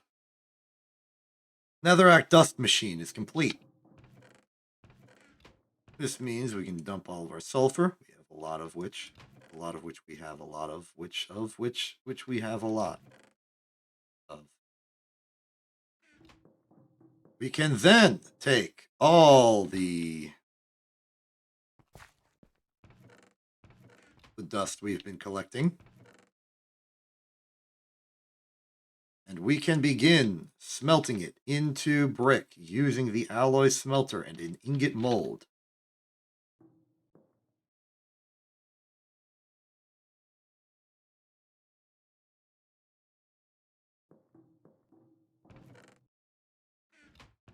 Fantastic. Okay. Get the mold for ingot.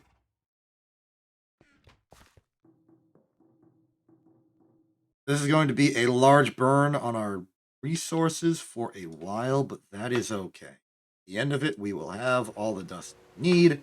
We're going to make the thing that turns the logs into charcoal real fast, and this will bring us even closer to unlimited power.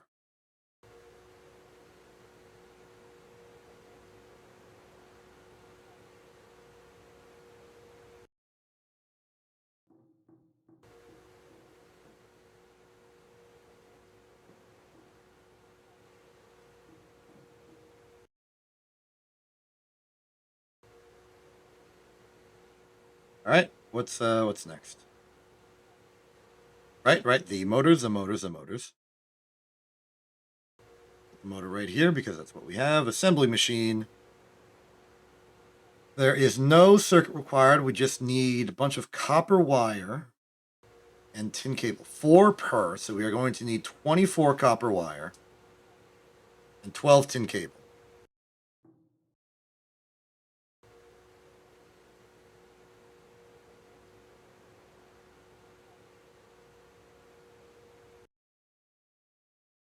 Oh.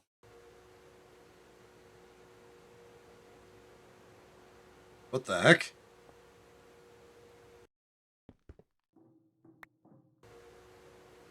Hey, Lathe, can you lathe that? No. Um.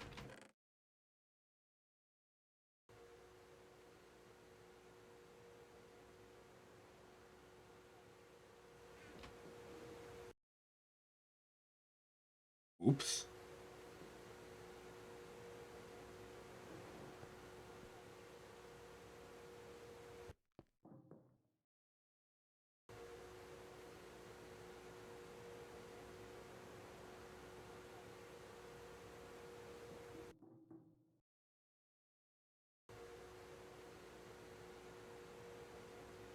Oh, double loops. It's supposed to be a regular iron rod that we lost, not a magnetic.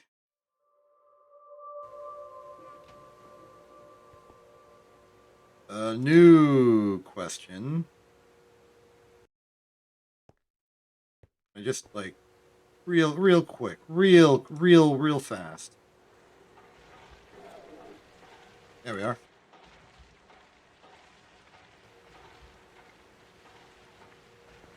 Well, at least we've successfully recycled it.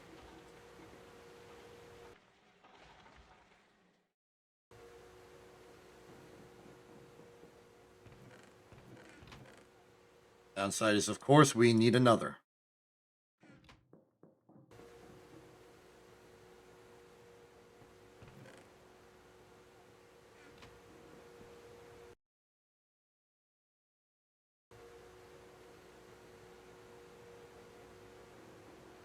That's taking 16.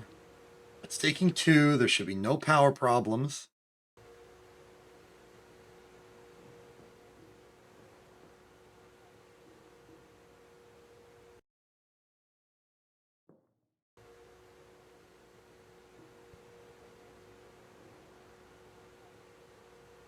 Okay, we're back to where we were supposed to be at the beginning. Next up, copper wire.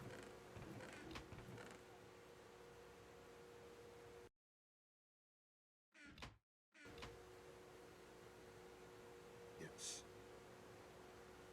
24 copper wire and 24 tin cable. Tin cable is something we traditionally have a lot of by default. Unfortunately, I seem to have used it all. Not to worry, not to worry. We can purchase that in bundles of 16, which is enough.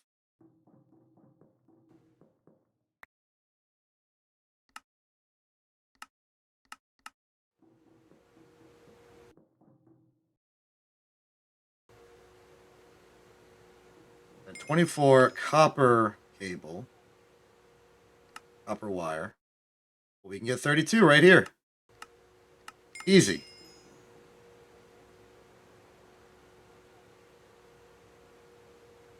Boom, motors. Easy.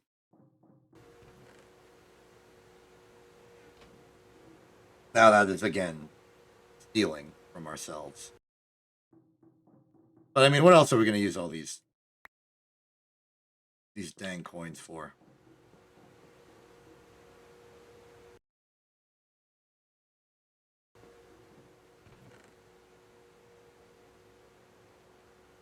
Great, that's the motors. What else do we need? Well, we need the steel, but we've been building the steel.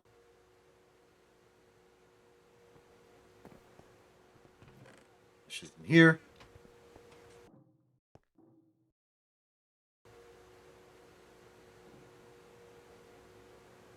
Motors are done. Important now is the arms. Arms will require 2 of the motors per each, 3 tin cables, which we can assemble. Got these circuits already. It's just the piston's the tough part. We need 3 steel plate, 2 steel rod, and small steel gear. Now, I don't have the abilities to make steel gear with any sort of advanced technological process. I am still stuck on... I suppose technically I could do this if I had a fluid solidifier, but I don't, so I won't. So 1, 2, 3. So 4 steel plate, 4 steel rod per each. And we need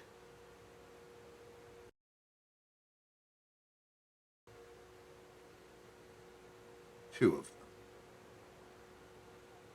So 8 steel plate, 8 steel rod. That would equal 12 steel on a good day. But is more closer to 16 given the lathe restrictions.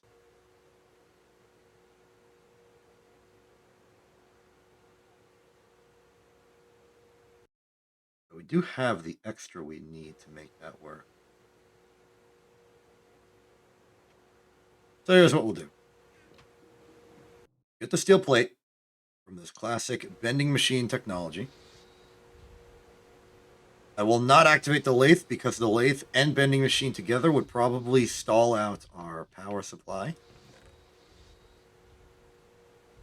But by going through this process and going through the process of just getting ever so slightly more steel, we should be able to lathe everything we need. Perhaps we are also lucky in that there is spare steel lying about. This is not true. Either way, I do not feel bad about making more steel in the blast furnace. Is it possible to make steel in the blast furnace without the use of oxygen in the process that we are doing so far? The answer is probably either no or it is yes, but it costs a lot more. Well, it looks like we could do bulk burning in extreme voltage.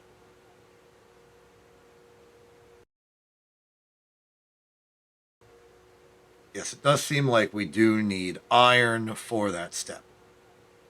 And oxygen. Oxygen's the important part. Pig iron or wrought iron would be faster, but it's actually slower because we'd have to make it first. And unfortunately, this is our last giant tank of oxygen. We may as well use it. But I'm just pointing out that after this, we can't. They're complaining at me, large fluid container.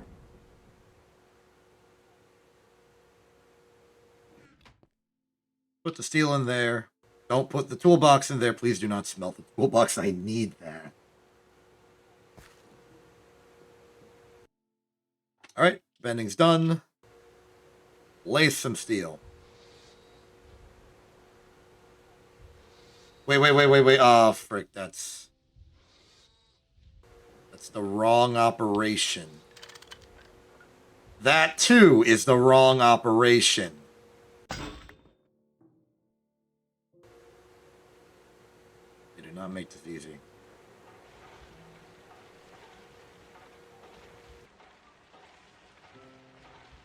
Well, we have steel. We can turn it back into iron. Just put it in there. I don't care anymore. We'll think of something. Okay. Don't put it in the bending machine. Put it in the lathe. Thank you very much.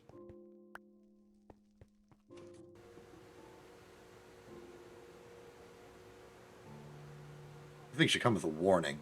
Like, hey, alert, alert, you're about to do something dumb. But the game doesn't know what I'm doing. Only I know what I'm doing.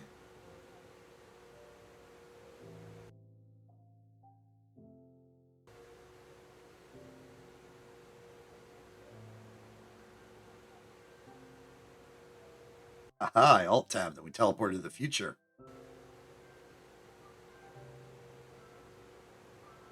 Two down.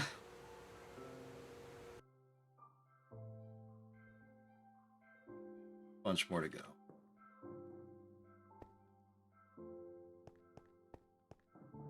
The good news is that it will be enough just with the ingots we have already. And then we can just put the steel dust in the normal process of recycling. Actually, I do know I look at this way too often, but I'm going to look back at the recipes for the blast furnace. No particular circuit set, just steel dust in there will make the steel ingot by convenience over the course of 50 seconds. It's very slow. Speaking of which, how's our fuel supply going? 20.8. Pretty fine. Pretty fine. Pretty fine is not really a real term. We're being perfectly sincere.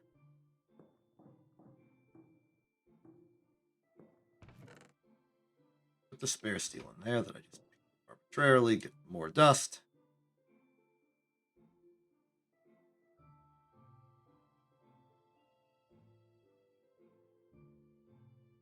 Okay, that's our 8 steel rods. The 4 steel dust can be put into the smelter here to be recycled into steel ingots at no additional cost. The cost is lava, but lava is free. We have the nether.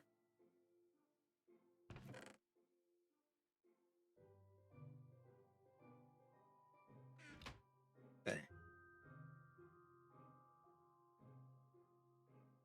The small gear, I believe, is created using the combination of something and wire cutters. Question 1, what are the things we need? Wire cutters are there.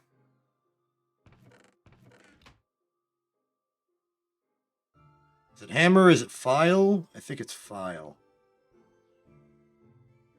Not file. Congratulations, self. You have forgotten the recipe.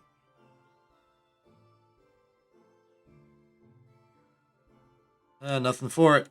Look it up. It was hammer and file, and the things are vertical. Oh, it's a wire cutter at all.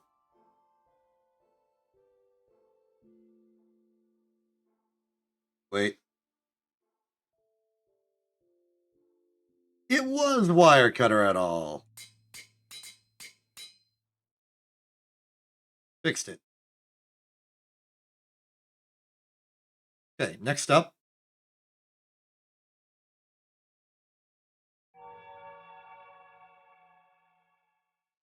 Next up is spooky voices, apparently. Next up for real, though, is going to be this.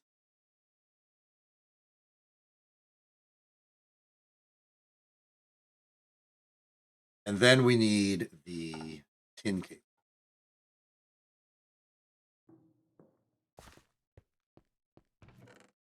Very well. I have spare tin cable from my machinations earlier. Almost as if the ratios were designed with intent and purpose. Electronic piston is ours. Robot arm will require a lot more tin cable. 6 to be exact. Oh, and we need more steel rods. Fantastic. So convenient that I have already brought with me the materials needed to do that. It's almost as if having extra materials will save you in situations where you do not actually have as many materials as you need. Can we buy tin cables yet? No, we need to wait 9 more minutes. Cool. What about tin cable we already have? Too big. All right, well, what about making our own tin cable? We need 6. That would equate to 3 tin going into the wire mill at setting 1, and then adding some rubber sheets to it. And as much as we do not seem to have a lot of rubber, making rubber is relatively simple. After all, we have slime trees. That said, I would very much like a refresh on how to actually do this. Okay, so it is 2 in an assembler. Assemblers can do it with silicone, styrene, or molten rubber on a 1-to-1 basis, which is more efficient. Loot bags, packagers could do it more efficiently. It's just on a sheet basis. I'll try it with molten rubber. So get the assembler, set it to. Oh, wait, we're already full of glue. No problem. I can just remove the glue. Glue removed. There. Okay.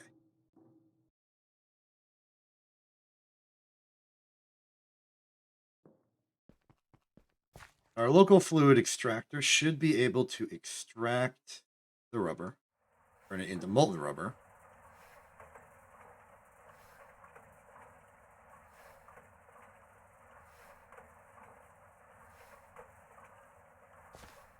Okay, if I'm reading that correctly, that should be 6 worth, and that does seem to vaguely math out. Now we can go to the assembly machine, set that to, what was it, 24. Putting that. Give me the tin. Great.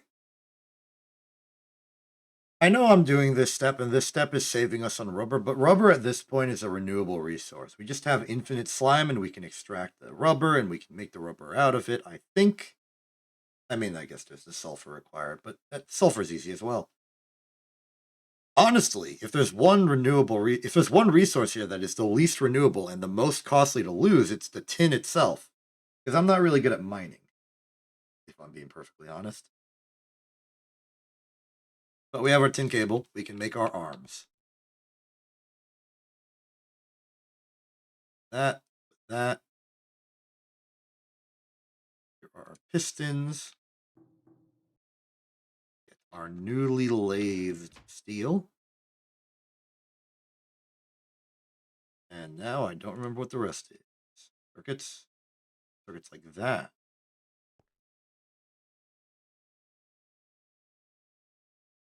And then the motors.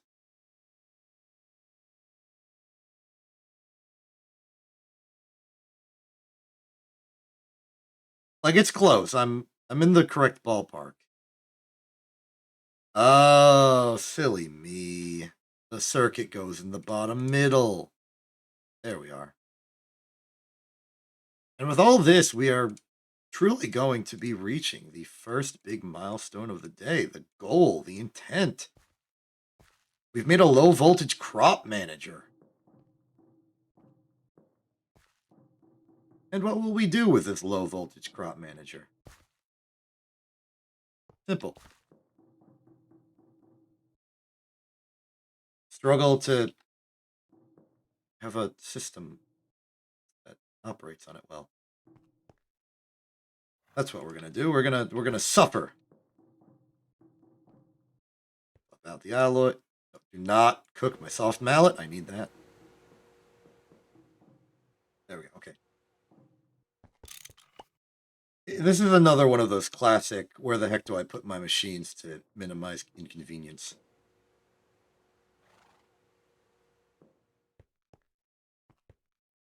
One argument could be made that we should move the coke ovens themselves.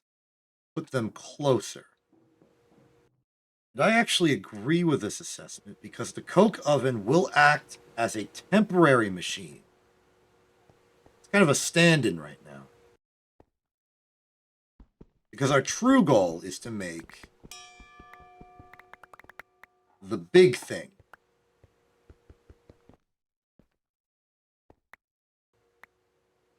Let's move our doom door over there.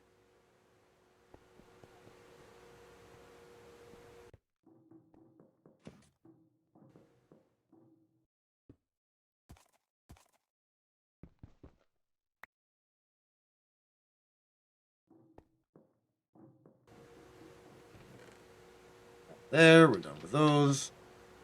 Machine's going nicely. So I will willingly sacrifice the operation of one of these things. Completely disregard the creosote inside because I don't care about it.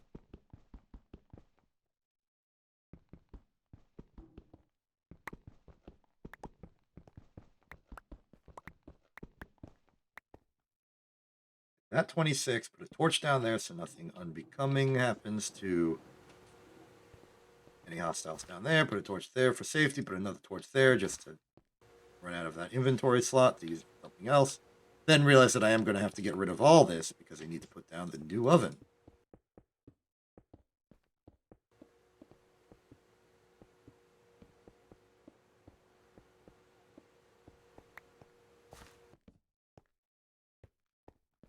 Fantastic. Now we have the oven. So in theory, we can now use the item pipes we have to sort of filter over. So 1, 2, 3, 4, 5. Combine them like so. If I remember, it is the conveyor belt that allows us to move items from one location to another. And the conveyor belt is an item of which I have none, currently. Which is weird. I thought I had one.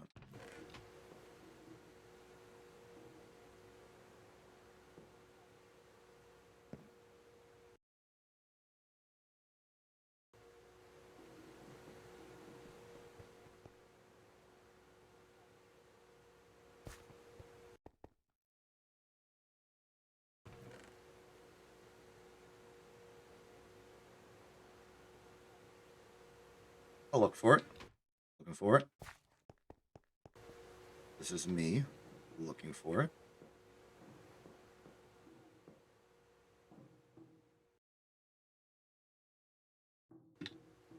Well, it is clear to me that I did not have it at all. No worries, we just need to make one of them.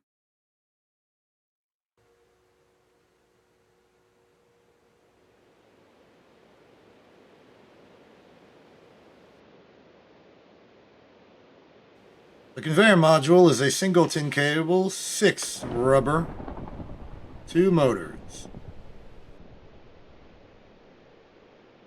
All right, no getting around it. We need 2 more dang motors.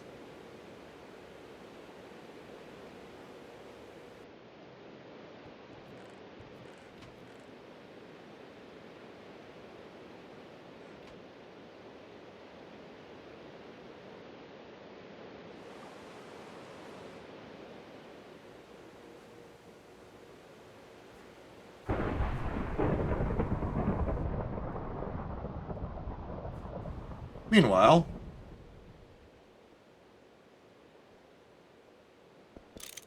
we can at least put the crop manager directly in line with this.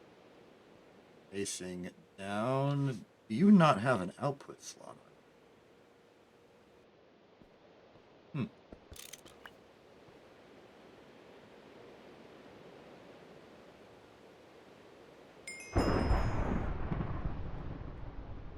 In that case, we'll probably need 2 of the things.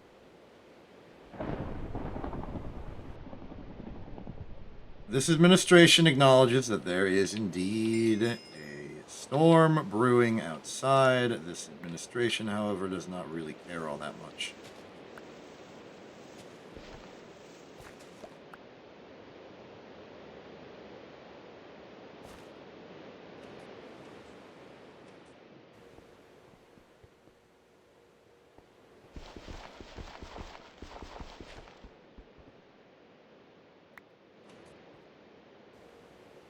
This is not a full and proper farm. This is simply a test.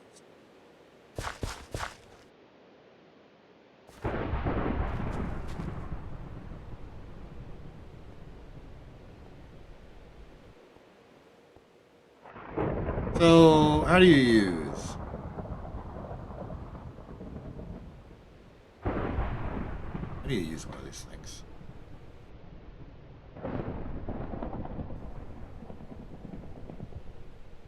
Yeah, I probably should have thought about this. I don't know how to use a crop manager. For one thing, it obviously doesn't have any power, and we can fix that.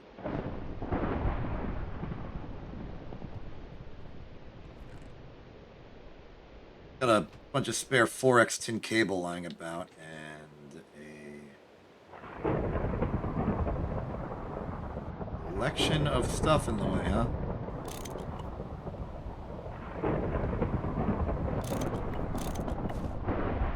It's almost as if I didn't think this through.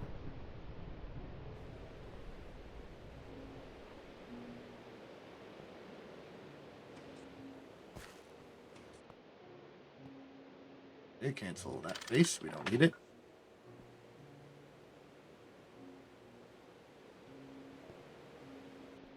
Going, this needs power. So give it power.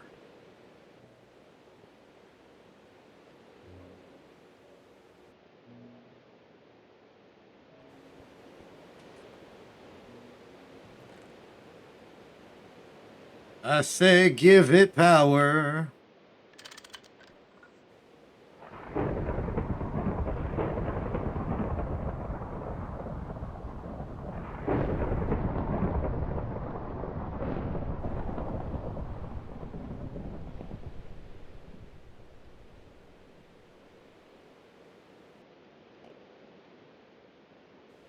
Does the fact that it's facing down mean something important to this? Crop manager.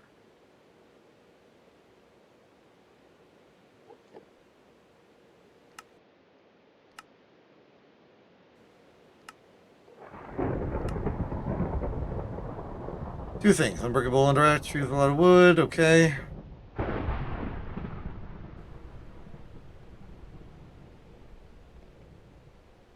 Forestry in multi-farms. Not the weather. Another spruce. LV crop manager. Automatically harvest crops in an area around it. What we want is bonsai. So, does it do that? And is it doing that? I can't tell.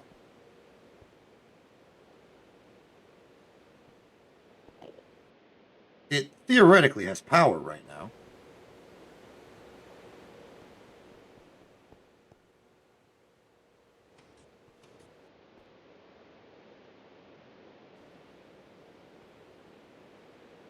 The crops are growing.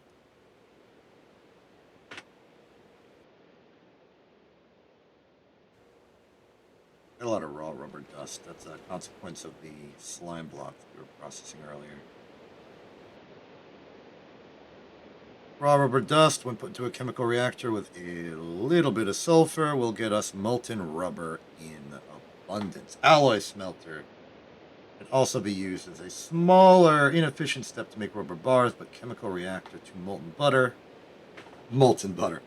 rubber is definitely more efficient on rubber dust. Also more efficient on sulfur, I assume, because if we've got 1296 per sulfur, that's good. And sulfur is the thing we have a finite quantity of, except for the fact that we can get more through means and strategies.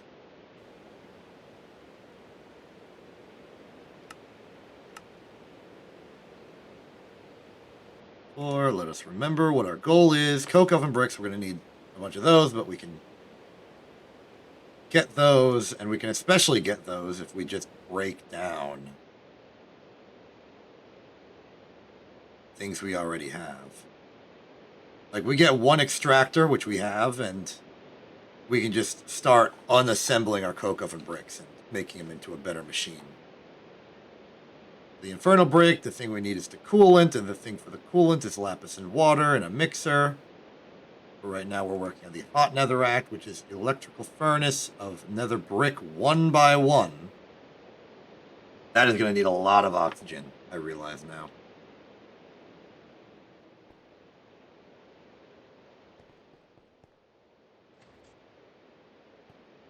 Well, nothing for it. It is necessary.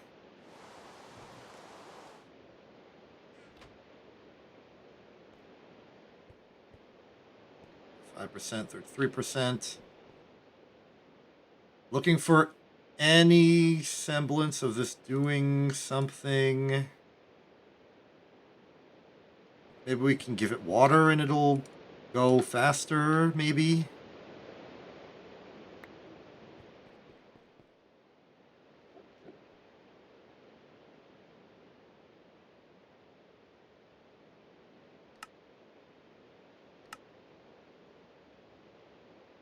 I'm not even certain how to add water to it. Maybe a water source next to it?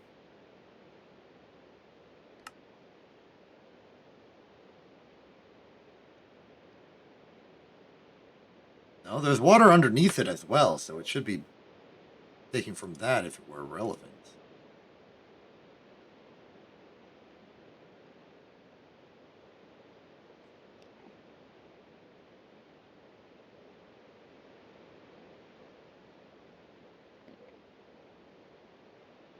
What if I put the water in a cell, huh?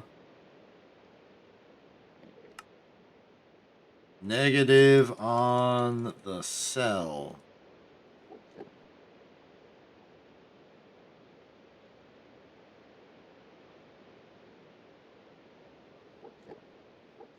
Clean up this mess.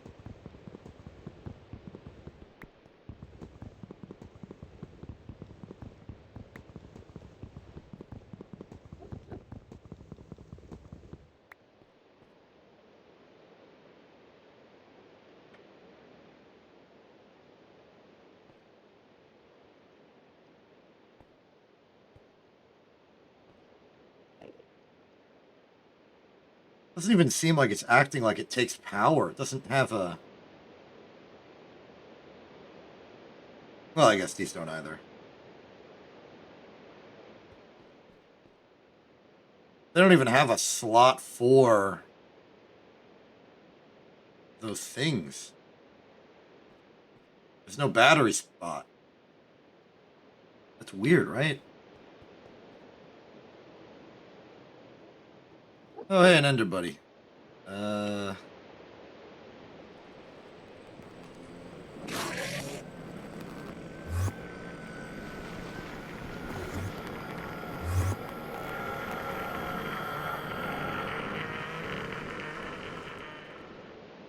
Oh, I assume they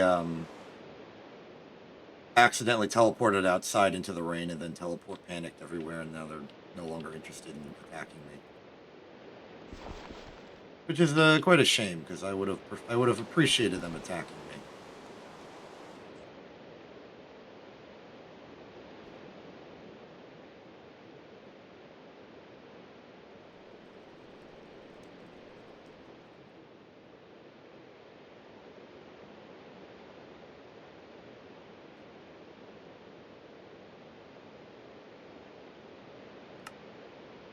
Oh, hey, I've got nutrition knowledge. That's new. That would be really useful if I didn't already have the healing axe. It'd let me know what kind of nutrition I'd want.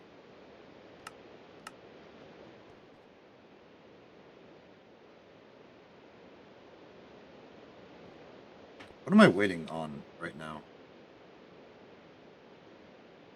I mean, there are things I suppose I could maybe do.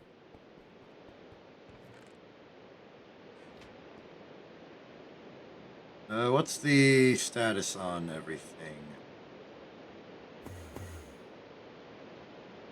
I mean, I could run this machine. I could even plug it in over here, but now that we've got the full power,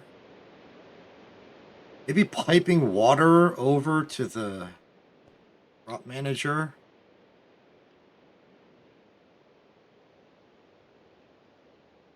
Okay. I've perhaps overestimated the need to optimize the position of the item pipes, so maybe we can just get rid of them right now, because they're obviously not going to be part of this step, and we don't even have the conveyor belts to make it work. Given that, maybe I can move the crop manager a little closer to anything I care about.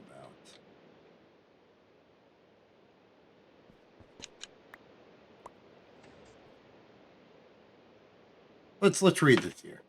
Consumes 4 EU per harvest, consumes 1 EU per secondary operation, can harvest 1 block level above and below itself, radius 5 blocks each side, so 11 by 3 by 11. Has 5% chance for extra drops, holds 32,000 liters of water. Harvests the crop sticks in front of it. Secondary mode can hydrate, fertilize, weed, etc.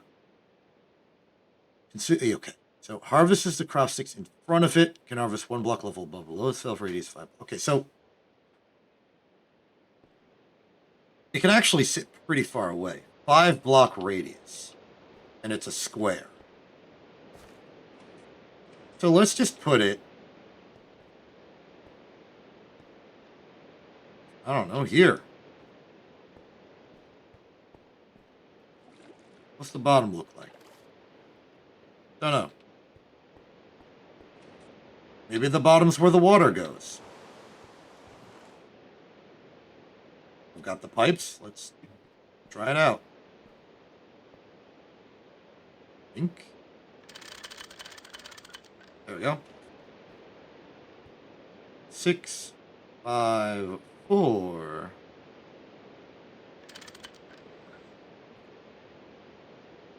Well, it's filling with water. That's a good sign.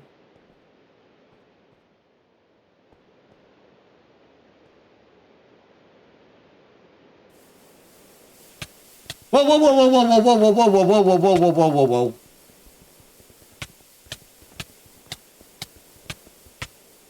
Uh...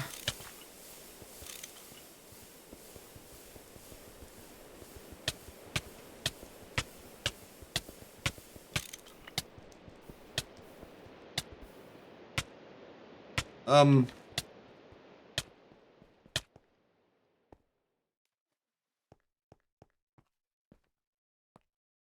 Okay. First order of business, what just happened?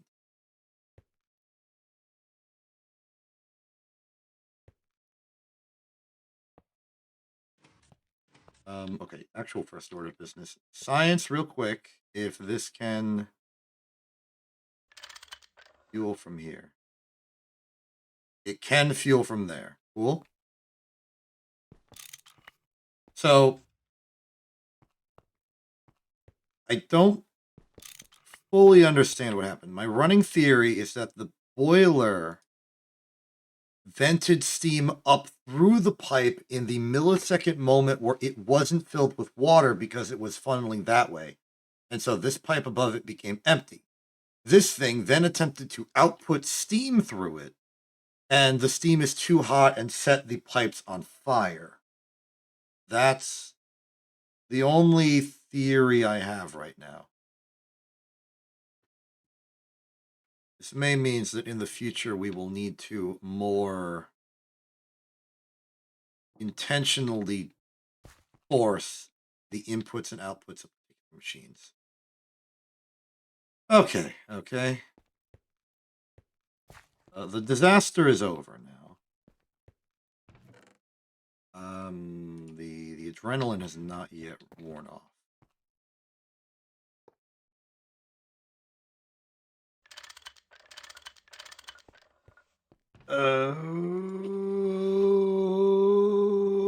Okay, there it goes. Okay. All right. We've learned something, maybe, possibly. I don't know what it is.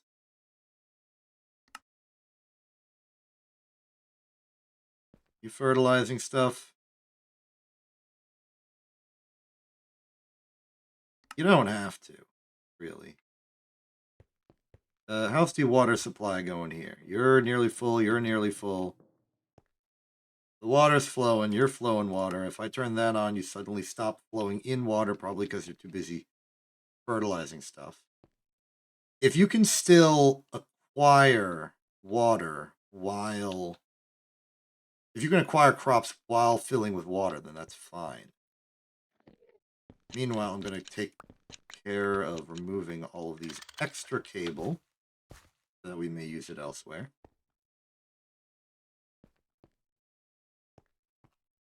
It feels like a more better solution to this would be a much further setup where this is somewhere on the surface or just in a big farm area with a full-on 11 by 11 square of bonsai around it. It would then extract the tree.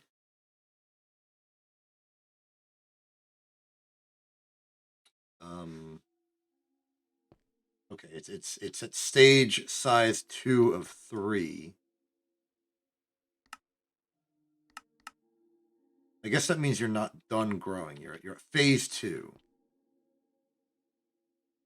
Can you be bone mealed? I really just want to know for like my own scientific research what the end result of this is.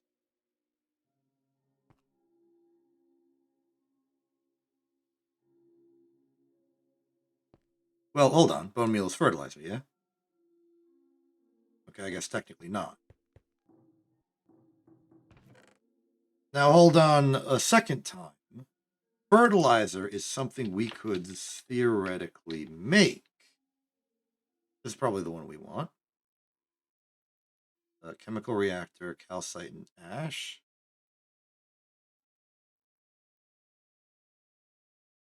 We can extract it out of dark wood for some reason. Mixer could do it. Distillery could do it with fermented biomass. Centrifuge could do it with fertilizer.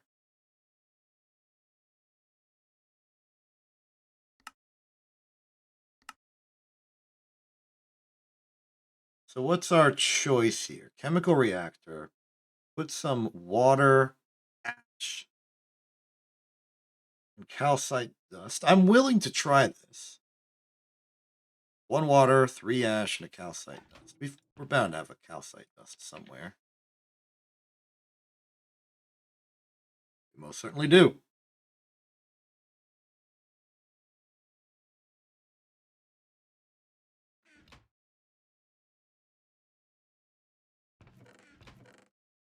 Gunpowder in there, steel dust. No, steel dust on us.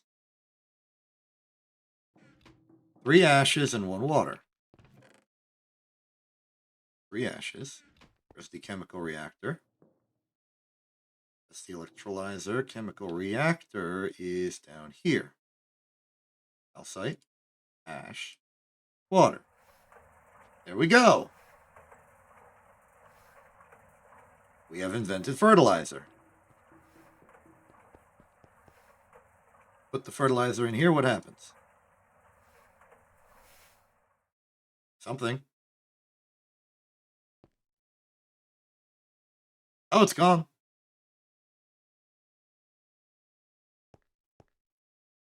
Any mysterious fast growth here? I don't know. Well, let's look at one of the forestry things, because one of these has to speak about using the farm block. Well, no, this is more about the forestry block.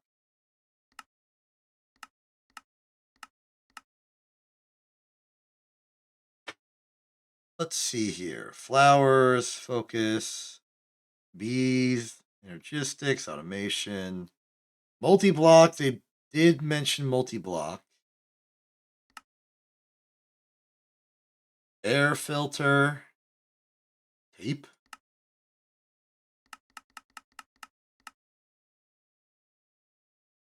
Tanks.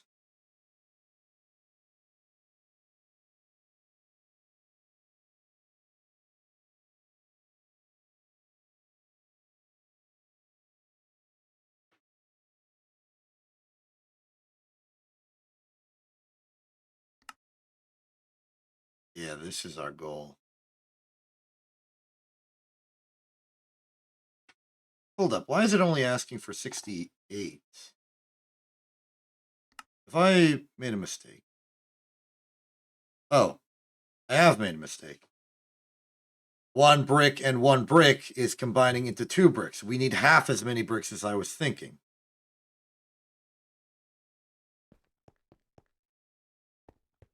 That's a little embarrassing, but it's makes things easier. Plus, if we ever need the extra nether brick for anything, we'll have extra nether brick for something. Who knows? Point is, we've got all the nether brick we need. Now we just need hot nether brick, which is a boatload of oxygen and hot netherrack brick in a blast furnace for 30 seconds. That'll take a while, but we're not really doing anything else right now. The biggest headache is going to be the oxygen, but that's just this. Oh, wait, the big headache is going to be that it's going to take freaking forever.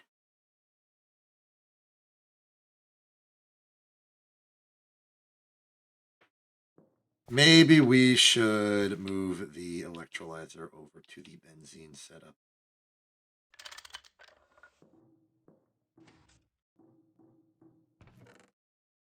I don't particularly care about the grandiose loss of water in this system.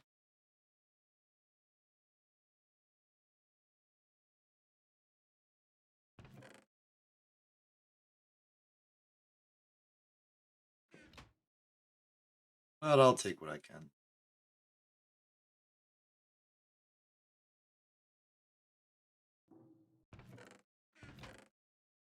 Okay, so with our emergency supplies of water taken out of this machine, we can now safely extract the rest of the machine once it's finished with its progress in its process right now. Once that's done, we can move the machine over here, which we are doing so that it can use this power. Maybe even plug into this fluid pipe right here, just for convenient water access. It'll make oxygens in cells and hydrogen in the reservoir. We could then probably just make a bunch of tanks and put the hydrogen in that, just far and away, somewhere doesn't bother anything, and we could find a way to just dump the hydrogen if we wanted to, maybe. We'll make a bunch of oxygen. The oxygen can then be funneled into here.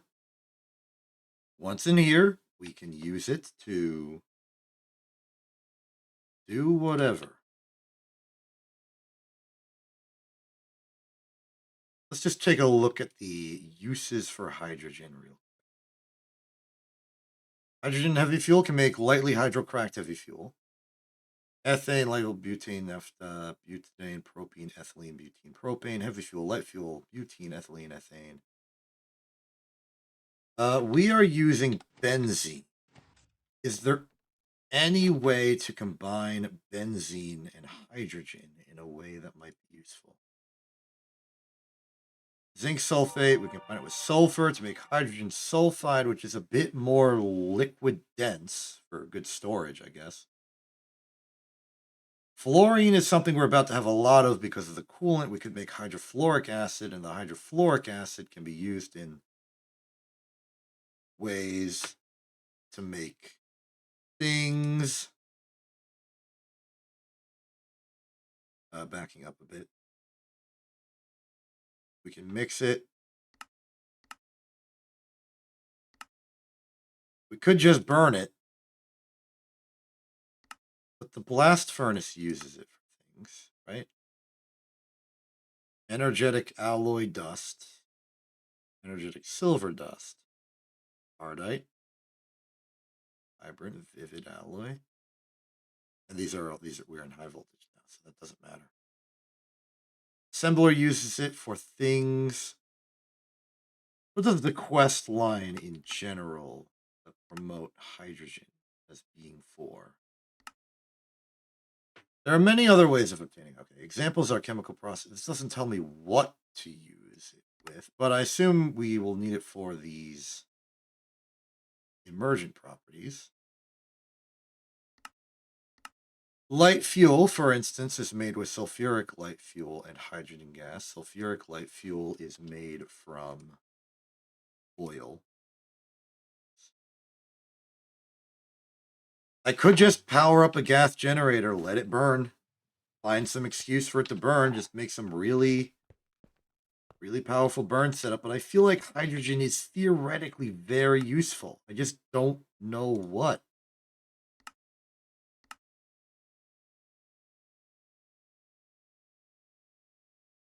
Mixer, chlorine, hydrogen chloride, tritium, sulfuric acid. Stick in the low voltage region. Actually, we can go to medium voltage. Okay, so medium voltage, we got sodium hydrate with sodium to make sodium hydrate. We've got hydrochloric acid, iron 3 chlorine to make iron 2 chlorine. We've got methanol with carbon dioxide. We've got hydrogen and carbon monoxide to make methanol. We've got methanol from more sources. We've got methanol, a lot of methanol. Ammonium, severely hydrocracked stuff. Hydrochloric acid, silicon solar grade, moderately hydrocracked. Methane gas when combined with carbon. That's actually probably pretty good. Light fuel, as advertised. Lightly hydrocracked ethane. Refinery gas.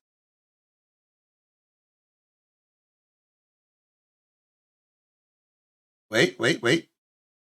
Hydrogen and oxygen can make distilled water.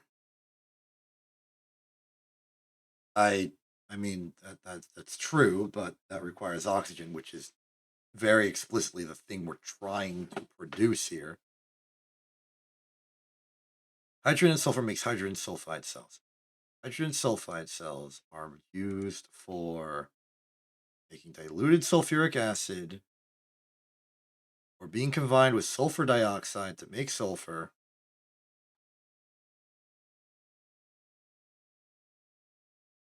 Combined with oxygen to make sulfur dioxide itself.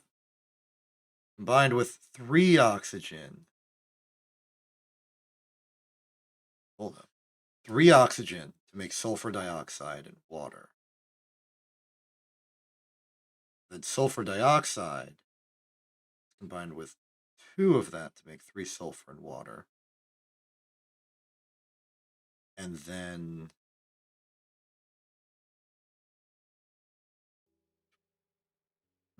hydrogen sulfide is made out of 200.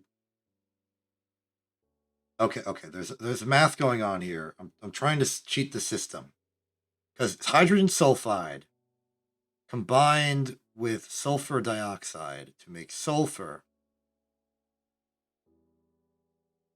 because it's one water's worth of hydrogen to make one hydrogen sulfide. So one's water's worth of hydrogen plus water. No, 1 hydrogen sulfide plus sulfur dioxide equals 2 water plus 3 sulfur. And sulfur dioxide is 3 oxygen, and it's falling apart. It's falling apart. This is not making sense to me. Sulfide and just a tank load of oxygen.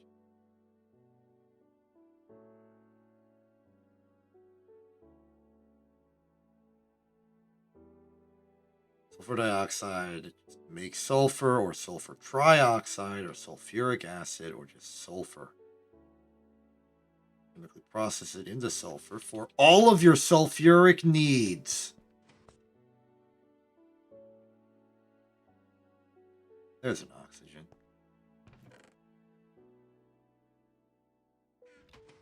Okay, moving on with the plan. Abandon the hydrogen. I don't care about the hydrogen. Put the reactor here. Wait.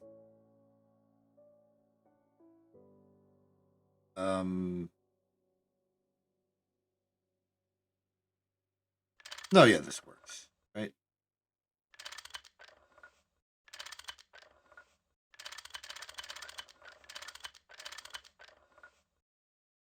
New question. Why isn't it working?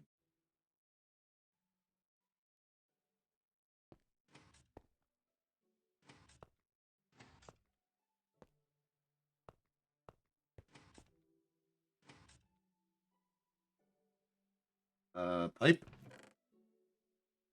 Must it input from the top? Is that a requirement?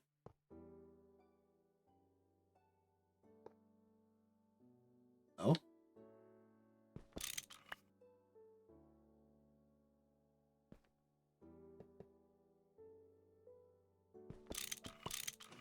Okay, so it's just very passionately opposed to it being inserted on the front. Okay.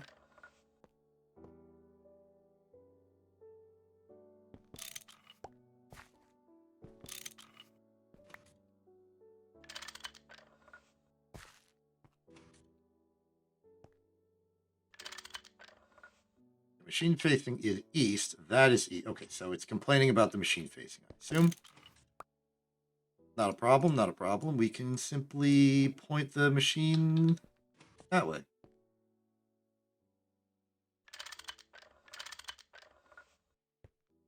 Very good. Very good. Now we could, in theory, just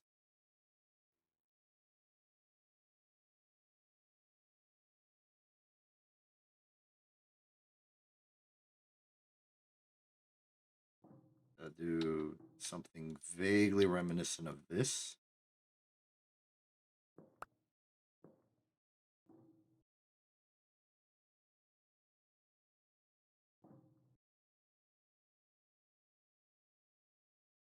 Okay, good. That's most of the emergency water supply restocked. And with the water cells, it should be even easier.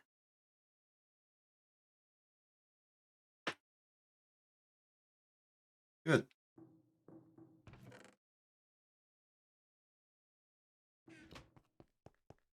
Now for the test.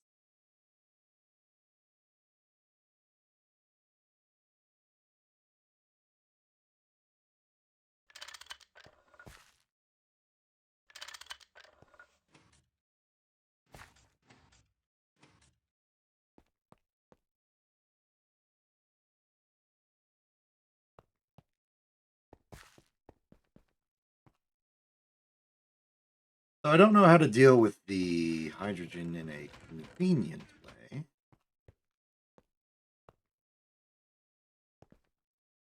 But this will just make oxygen and hydrogen over a course of a long time. Once we have all that oxygen, we will have everything we need to make the electric blast furnace even more useful.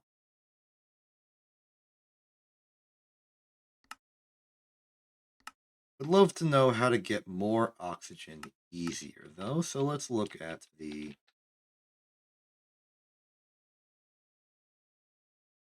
options. We got plenty.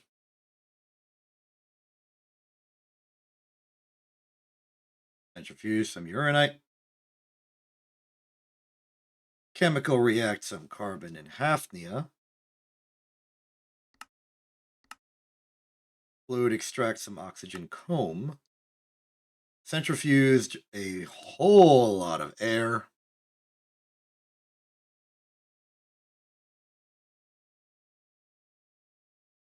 Centrifuge compressed air for even longer.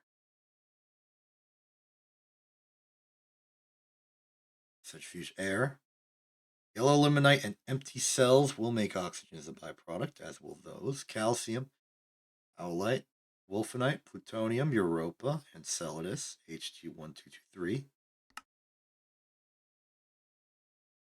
Distillation, no distillery.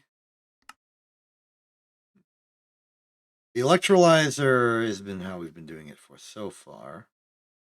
Fluorinite, lanthanide, nitrochrome, zircon, argonite, hibonite. Electrolyzed water will just make it. Magnesia, quicklime, sodium oxide. Liquid oxygen can be converted into oxygen.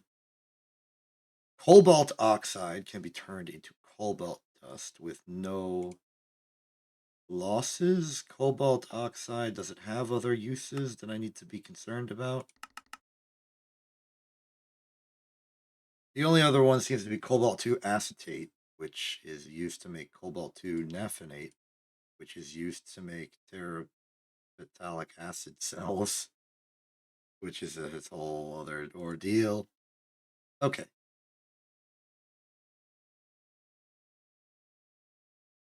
Do we have cobalt oxide? Just something real easy to. Cobaltite, cobalt, roasted cobalt. Actually, shouldn't it be possible for just anything in here that has O in the chemical element? Like here's some brown limonite. That's got oxygen in it. Here's alumina dust. That has oxygen in it.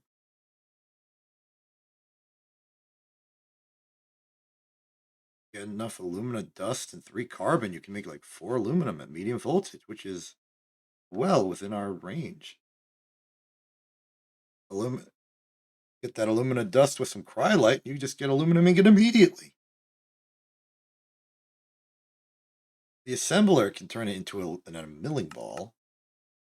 And an electrolyzer can turn it into aluminum and oxygen at high voltage.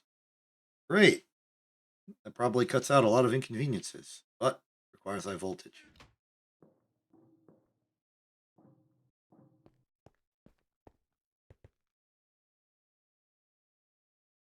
You're chugging away. You only got room for 16,000 liters. We do not have very deep tanks.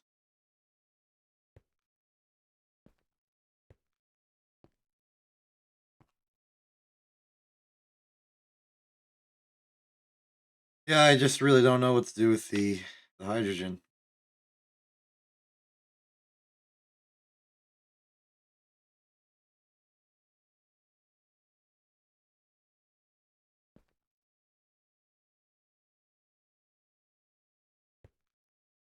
Either way, how is this going? Ah! It's got spruce! Very good indeed. Quite a lot, actually. Now, in theory, it could go from here over here and just work.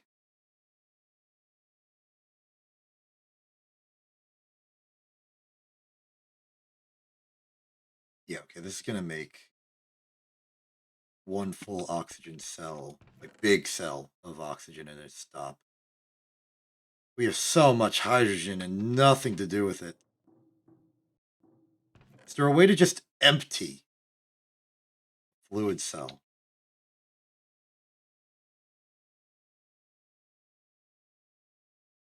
Just the ultimate ditch this material.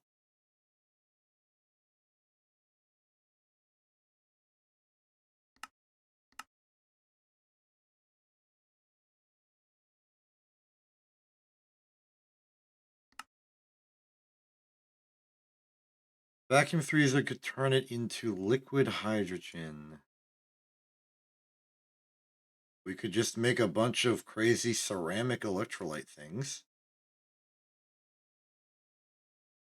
Toluene, make methane, benzene, and empty cell. You kind of caught my attention with the benzene.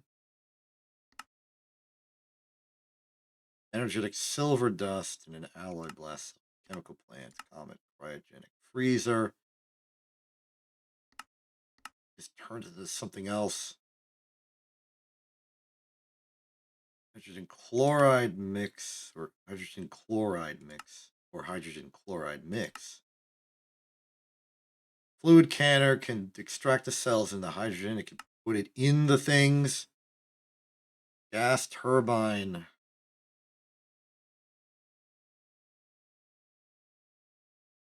Really just gas turbine. Well, we got those.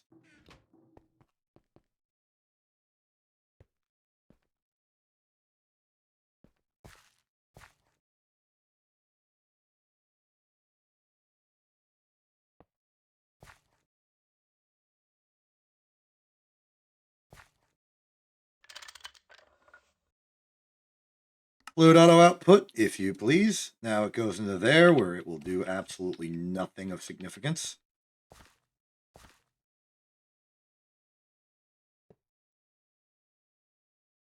But you know what?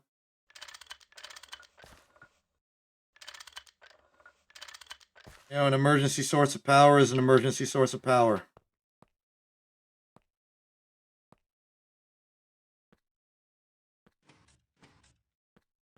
Thinking about it, I'd rather it go in here. Cancel that. Do that. There, now it should top off the battery buffer if ever required.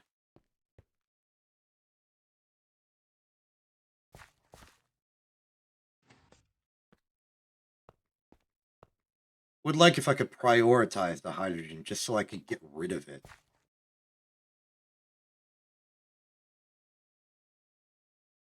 But at least that cleans up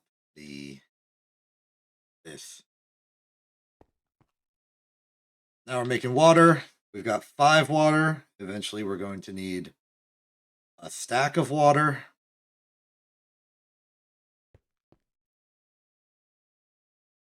And once we do, we will be able to build the infernal bricks and get farther on our way to as much charcoal as we need.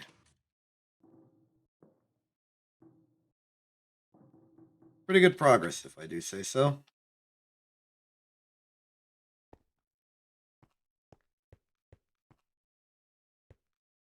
Anything else? We could... I mean, we can't really, but we could. Just put some spruce in there. Let the coke oven do its thing.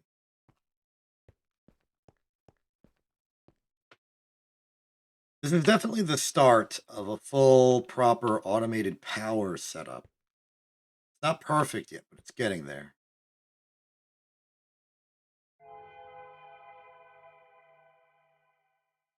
We cut that out, weird noises.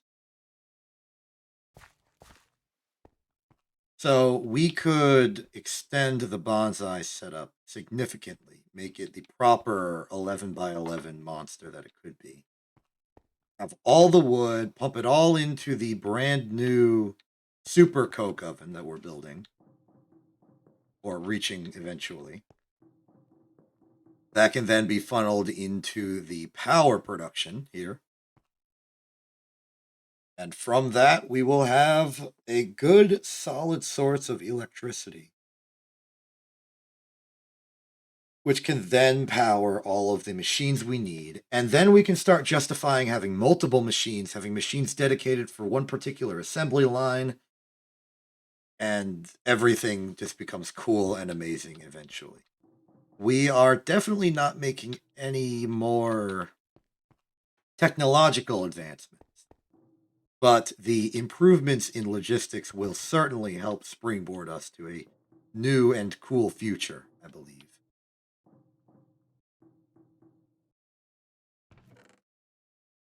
So, yeah, I'm excited for that.